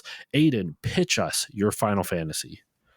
Okay, so if you're just tuning in, we have a high concept here. 3 hours in. If you got in the car, turn on the radio, you're just tuning in, you've missed the entire discourse. I have crafted the perfect Final Fantasy. It's light, it's breezy, it's about 3.5 minutes long. You can find it on MTV, Much Music in the 90s. Music video called, I've already forgotten the name, it's called Absolute Virtue. So picture this. Picture the immaculate vibes of Final Fantasy VIII. You've got, the high fantasy, science fantasy setting. You've got just a good feeling. The soundtrack is there. It introduced vocal themes to the series, so you know you're in for something like really catchy. And Zell, the number one pick in the draft, appears strapped to his snowboard with tears running down. Tragedy has struck. You don't know what, you don't know why, but he's upset. He starts singing, and as he starts singing, the rest of his boy band comes out. You have Vaughn from Final Fantasy 12 with his abs. It's snowy. It's he's snowboarding, but he still has the crop top vest. You have his boy Edward, Chris Von Muir, who is just strumming along on the harp, laying down a little bit of a beat while Zell starts singing, and then pulling up the rear. So sick of this shit is Steiner from Final Fantasy 9, just trying to keep up. He's so mad. He's old. His knees hurt, but he's just trying to keep up. And then ripping down ahead of all of them is our secondary villain, which is Yazoo from Final Fantasy VII Advent Children, and he is one of the manifestations of Sephiroth, and he specifically represents Sephiroth's sexiness. You know he's looking good. He's shredding down that mountain. He knows what he's doing. You're getting a little hot and heavy. You're like, oh my gosh, Yazoo, Zell, which one? And as they're going down the hill, they're shredding, and then the main villain appears, and that's trees, a lot of trees, because my main villain was Exdeath, who's a tree. What's more dangerous when you're snowboarding than a tree? So as they're heading down the hill, Final Fantasy 15's battle system kicks in. So it's mostly focused on Zell. He's the main character. The other guys in the background doing their thing. You don't really know why they're there. They're not really having much of an impact on anything. Nobody actually really wants to meet them, but they're there. They've convinced themselves, they've convinced some producer that they're meant to be in the band. And as we kind of, keep going down the mountain, you hit some jumps, you collect some balloons. As tragedy, it continues to flow down Zell's face, you wonder, what is it? What is he racing towards? What is it that he just needs? Oh, God. And what is he longing for? Oh, no. And as he hits the bottom of the mountain, and this is like a double black diamond run, so he's gone off a lot of jumps, and he's there's been some powder spraying in his face, so his hair is flowing. He hits the bottom, and waiting there you can see Balam Garden in the background. You can see Sid from Final Fantasy 4 looking hungry. He's been waiting a while for Zell and the crew to finish up their run, and there waiting is the love of Zell's life, waiting for him. The tears stop. It's getting warmer at the bottom of the run. The tears turn to water and they stop running, and a smile breaks out on his face as the ballad, the sad, emotional ballad swells, because he's reunited with his one love, and that is a table full of hot dogs. And as he gets to the bottom, he does a big snowboard stop. It makes all the snow that just spreads perfectly around the table, no snow on the hot dogs, and he starts mowing down. And as he mows down, and the hot dogs are just they're going in left and right, down the gullet. What's that? What's the hot dog guy? What's the guy that eats all the hot dogs? What's that guy's name? I don't remember. Anyway, it's like that style, right? He's dipping it in the melted snow to do the buns. And as he is, the slogan, the conclusion flashes on screen, which is two worlds merging, and that's Zell merging with the love of his life, hot dogs, and they become one. The pile of hot dogs and Zell, they are now one for about 8 to 12 hours, and that's it. How did you mention the villain of Exdeath? He was the trees that you got to dodge. While you're snowboarding. Okay, there we go. I'm sorry. Yeah.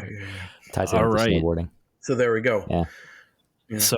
That is Hayden's Final Fantasy Absolute Virtue, I guess, will be the title. Absolute Virtue, yeah. I forgot to say this is on the classic Final Fantasy console, the PlayStation 3 as well.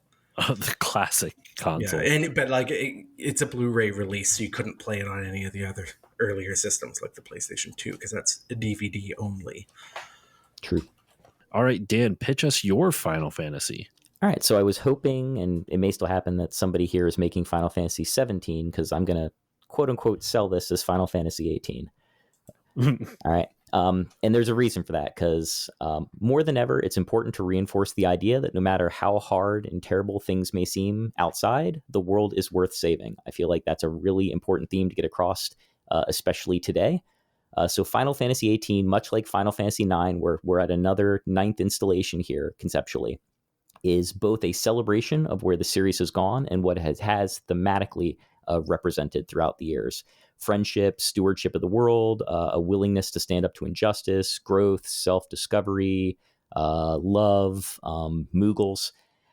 It's going to lean into some of the more modern themes of unethical uses of tech, creeping authoritarianism, fear of the other, as well as some more contemporary Final Fantasy themes like environmentalism and the value of global outreach.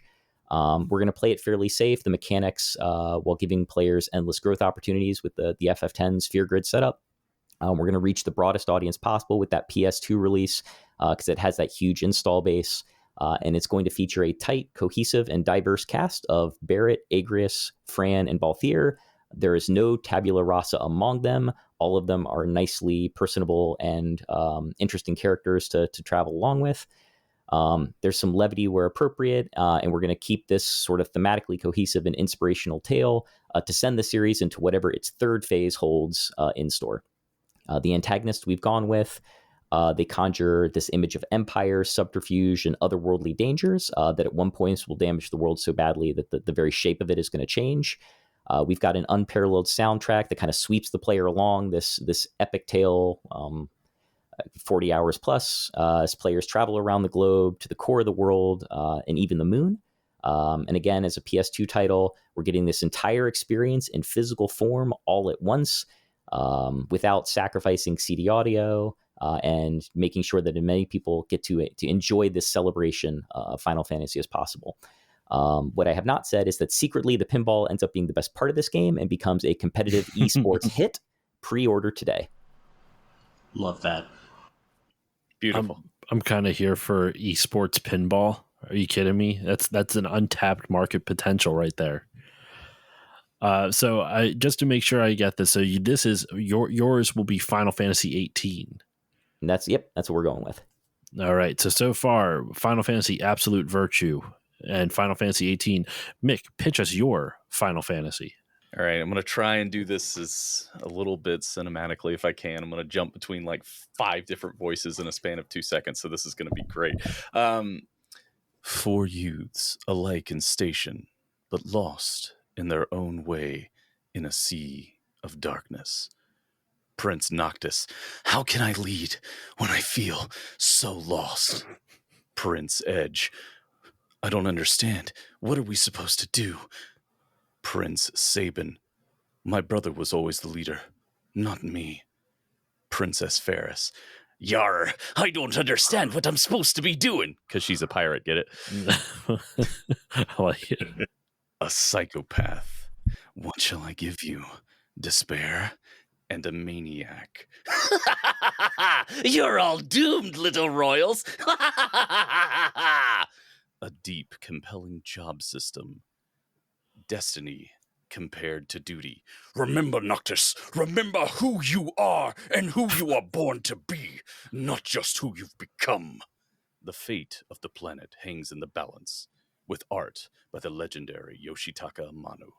Triple motherfucking triad, yo! You could play this shit for hours! The light is in you.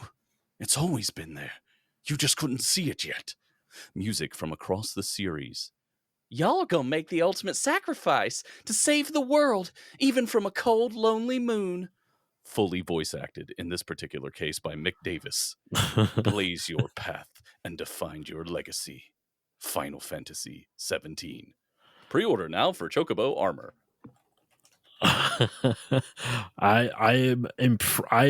The commitment to doing a full-on commercial is impressive. I loved it. I love it. I don't know which wolf inside you is doing that, but I'm impressed. It switches between them both. Here's his plot twist. He has more than 2 wolves, and he only told us about the first 2. There is no good way to do Kefka's laugh, by the way, to make it sound like the Super Nintendo version, but then make it... that was the worst bit. Is I'm like, how the fuck do I do this laugh? Eh, you pulled it That off wasn't pretty bad. well. It wasn't too bad. All right, Sebastian, pitch your Final Fantasy. Round us out. Like, pitch why the listeners should vote for yours. All right, so I literally just finished typing my little summary to myself up. I should have been doing this all along. I don't know why I wasn't. Bad at time management, great at game design. So, all right. So General Leo is a single dad. He's raised in Palom, Forum, and Realm, and they're talking Dog Red 13. All right.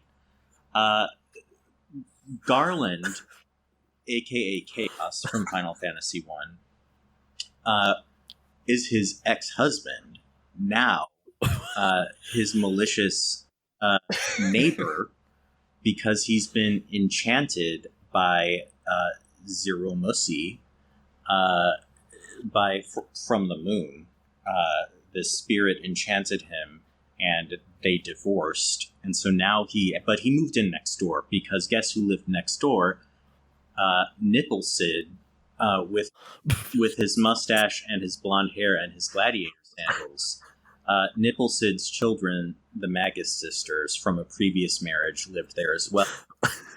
So we've got Nipple Sid Garland family, and we've got the General Leo family, and it's kind of like Hatfields and McCoys, right? They're not getting along.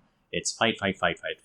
General Leo's feeling very lonely, so he decides that he's going to go to the moon and defeat Zeromus and win back Garland's heart, so they can all be one family again. So they hop into the Regalia, and they decide that they're going to drive from Altair, which is a city in Final Fantasy II, to Bafsk, which is another city in Final Fantasy II, which is where they're building a big airship that they're hoping that they can catch and take to the moon before it takes off. So they have to get there as quickly as possible. So they're in their Regalia. They're driving. They're being pursued by Garland and Nipple Sid, because he doesn't want to get divorced. He's having the bangs of his life with this guy. So they're on this road trip, and they're stopping at gas stations along the way to collect materia, which are like silly bands to these kids. It's like they're putting them all on their armor, and they're it's like a charm bracelet or something, and it's making them stronger. It's also making them grow closer as a family. And every time they stop at the gas station, sure enough, Garland and Nipple Sid show up with the Magus sisters, and they get into fights. The materia is making them stronger, so they're able to keep pace with these guys they're calling their villains. By the way, whenever they stop at these gas stations, Leo doesn't want them to drink Pepsi because they're on a road trip. So they have to avoid the Pepsi man. So they stop more because the kids are going to have to pee all the time, right? So that's a big no-no. So that's how that gets worked in. So their car breaks down toward the end of the journey, and they've got to hitch a ride to a chocobo farm and go on a chocobo race to finish off the trip to Bafsk. They've got to race the other family there. They get to the spaceport just in time. They hop on the spaceship. They get to the moon. They fight Zeromus. They win. Garland becomes unenchanted. But here's what's happened. Leo and his family, through the magic of closeness and materia, have grown very fond of each other on this trip, and they formed their own tight-knit little family. And the same thing has happened to Garland and Nipple Sid and the Magus sisters on their own road trip. And so they've unenchanted Garland, but they realize they don't want to split up this family anymore, and they don't need a second father for their kids, because they've discovered that they're all enough for each other. It's about family. Mm-hmm. So they all just go back home to Altair, and they live next door to each other, and wacky antics ensue. And also, it was on the NES this whole time.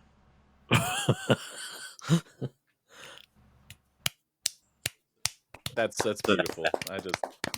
I'm eyed here. This is rocking my world.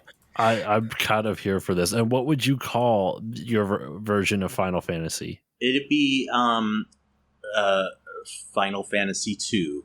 That's my neighbors.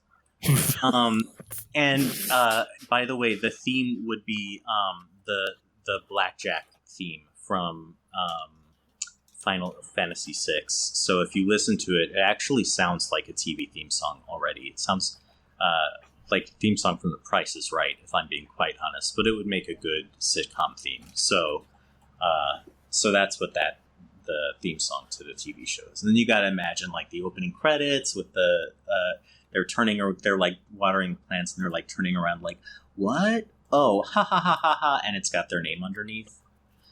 Yellow text and everything. It's like a Miller Boyette and Sakaguchi production. I want this to be a thing so bad, and I love how all of this is going to be on the NES of all things. This feels like a very what's that one bizarre game that it was for the Famicom? Oh my gosh, he's a comedian. Fuck, I can't remember the name of the game. Takeshi's Challenge. Oh, I don't know it. If you want to see a wild game, it just because, so obviously for the same system, it doesn't touch on the same themes, but it's like basically the premise of the game is you play as a guy who quits his job, divorces his wife, and goes on a treasure hunting mission, and like a large portion of the game is dedicated to you trying to figure out how to walk around town and quit your job and then divorce your wife. Wow, that really is kind of close to That's My Neighbors in spirit, almost. Maybe not the domestic issues that they're trying to solve. Is it in that way? It's kind of similar in spirit. Yeah. But okay, thank you, everyone. That was our Final Fantasy draft for 2023. I cannot thank all my panelists here enough. This has been a wonderful time. I've had so much fun doing this. I had such a fun time recording this. I'm going to have an interesting time editing it because we're over 3 hours in recording, so that's going to be fun. But I'm grateful for when we recorded this because it'll give me plenty of time to edit it. So to wrap up this episode and to close us out, let's go through some plugs and shout outs and all that other stuff. So we will, since Sebastian, since we've been going in draft order, you've been having to go last every single time. Let's kick it off with you. Let's start off with you. We'll go in reverse draft order this time. Sebastian, where can the good people find you online, and is there anything you'd like to promote? Yeah, so you can find me on Twitter at Sebsational. That's like sensational, but with a B, as in Sebastian.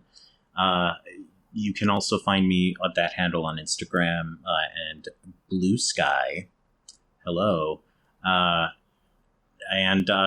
Check out my book, Final Fantasy VI, available now from Boss Fight Books. Ebook, paperback, whatever. It all gets me money. If you read it, I hope you enjoy it. Both Aiden and I are people who have enjoyed your book. When I covered it for my show, it really enjoyed, like, just the fact that it was covered from a musical perspective was not one I was expecting. I really enjoyed that. So if you have not read, or if you're not checked out Sebastian's book, you can find it at Boss Fight Books. I'll include a link also to the Boss Fight Books website and a link to Sebastian's book there, so you can find where to buy it as well. Mick, where can the good people find you online, and what would you like to promote? You can find me pretty much everywhere at Mick Arcade. That's Twitter, on Twitch, Mick Arcade. On Instagram, it's that Mick Arcade, because somebody actually has Mick Arcade that isn't me. So it's the one place that I'm not just Mick Arcade. But pretty much everywhere, it's Mick Arcade. You can find my voice acting reel on my Twitter. It's on my YouTube as well. I am a professional voice actor. I've done a lot of different stuff. I do a ton of regular work for Doorway to Nightmare. I'm a part of the Renegade Shadow series that's also on YouTube. I'm always available and more than happy to voice anything and everything that you need, including hentai. I'll voice hentai. You want me to do it? I'll do it. What do I got to do? You got to sign something? I'm also involved with a Twitch D&D troupe called Playotic Games, and we are at Playotic Games on Twitch and pretty much across all platforms. It's Playotic Games. We do a lot of really fun stuff there. We do a lot of charity work. We do a lot of really cool things. So if you like D&D and D&D adjacent things, definitely check that out. Other than that, I'm somewhere on the internet doing silly voices, and if I'm not doing that, being a dad. So yeah, that's all I got. All right, Dan, what about you? As for where to find me, I'm at Winterion or at Winterion Game Studios for just about every social media platform out there. My primary work is I'm a professor of computer game design at George Mason University. So if you're interested in learning how to make games, you can find us at game.gmu.edu. When I'm not doing that, I'm goofing off with my friends at Winterion Game Studios. We put on the show Ion Gaming on YouTube. You can find that at watch.winterion.com. It's Let's Plays, reviews, critical analysis of games, and then also academic panel lectures. So we'll take talks ranging on everything from transmediation of games and opera, which inspired the thesis that got me hanging out with some of these cool people online. I am awed and grateful to be in their company for tonight's episode. And then, we'll do talks on silly things like the history of FMV games or vampires in games. You can find, we try to record videos of all those academic panel lectures. Those are also available on the channel. When I'm not doing that, I'm a husband, father, hockey player, and self-proclaimed root beer aficionado. All right. And God, I wish I could be a root beer aficionado. I do love me some root beer. I owe you a root beer. So next time we meet up, I'll have to get you a root beer. I tell that to everybody, and sometimes they believe me. Well, I actually do. You gave me a root beer when we last hung out at Too Many Games. So yeah. I owe you a root beer. And to round us out, though, Aiden, where can the good people find you online, and what would you like to promote? Hi, I'm Aiden Moher, and you probably best know me, and most people probably best know me from my unvoiced hentai series on YouTube. Unvoiced. It's just all silent. Well, sir, would you like to have a voice behind that hentai series? But seriously, I'm all over the place. I'm on Twitter. I'm also on Blue Sky. I am not on Threads. But you can search me by my name. I have a pretty unique standout name, but you can also find me at Twitter at A Dribble of Ink, ADRIBBLEOFINK. It's a mouthful. Think of like a dribble of ink across a piece of paper from a leaking pen. I run a newsletter called Astrolabe. You can find that by searching my name and the word Astrolabe, which is one of those things that you measure the stars with. And I think listeners of the podcast will really like it. I cover a lot of retro games. I cover Japanese RPGs, video gaming, writing, storytelling within that space in semi-regular issues of that newsletter. And I am also the author of a book called Fight Magic Items, The History of Final Fantasy, Dragon Quest, and the Rise of Japanese RPGs in the West, that takes a look at, the history of Final Fantasy, Dragon Quest, and the rise of Japanese RPGs in the West, but specifically through sort of a personal, almost memoir style, look back at the time when I was growing up as this genre and these games by Japanese creators were entering and finding success and popularity in the West. So it starts way back at the very beginning with Dungeons and Dragons and its popularity among Japanese creators who, started to take on and create their own RPGs, and those eventually blew up over here. And so it explores that history all the way up to more or less present day, and looks at what the future might look like as cultural exchange between the West and Japanese creators continues to happen. They continue to inspire each other, pull inspiration from each other, and create cool new things. And that's available everywhere books are sold, so you can get it on an online retailer that you like. I like to encourage people to go to their local bookstores if they can. And an audiobook version is coming out next week on the 25th, so you actually can listen to my book, and I think it's actually about half the length of this podcast episode. So if you can make it through this podcast episode, it should be easy to make it through my book. And I'm just kidding. It's about 12 hours long. It's a full-fledged book, but it'll be on Audible, audiobooks.com, everywhere you can buy audiobooks as well. And listeners, I cannot recommend his book enough. If you would like to hear more about it you should just go out and buy it. I'm just saying. But if you're a cautious buyer, you can go check out the episode I did with Aiden earlier this year, which we delve a lot more into his book and his inspirations for writing it and all that good stuff. So check that out. That was earlier this year. The episode just has his name in the title, so it's easy to find. And as usual for me, you can follow me on Facebook, Twitter, and Instagram at Still Loading Pod on all of them. Hive at Still Loading Pod, Blue Sky at Still Loading Pod, Twitch at Still Loading Pod, anywhere you can find me at Still Loading Pod, except for YouTube at Still Loading Podcast. If you want to support the show, please consider giving it a 5-star rating or review on Apple Podcast or whichever podcasting app you use. And I'm going to keep this part a little bit short. If you want to support the show monetarily, you can go to patreon.com/stillloadingpod. I have multiple tiers, early access, bonus podcasts, all that good stuff.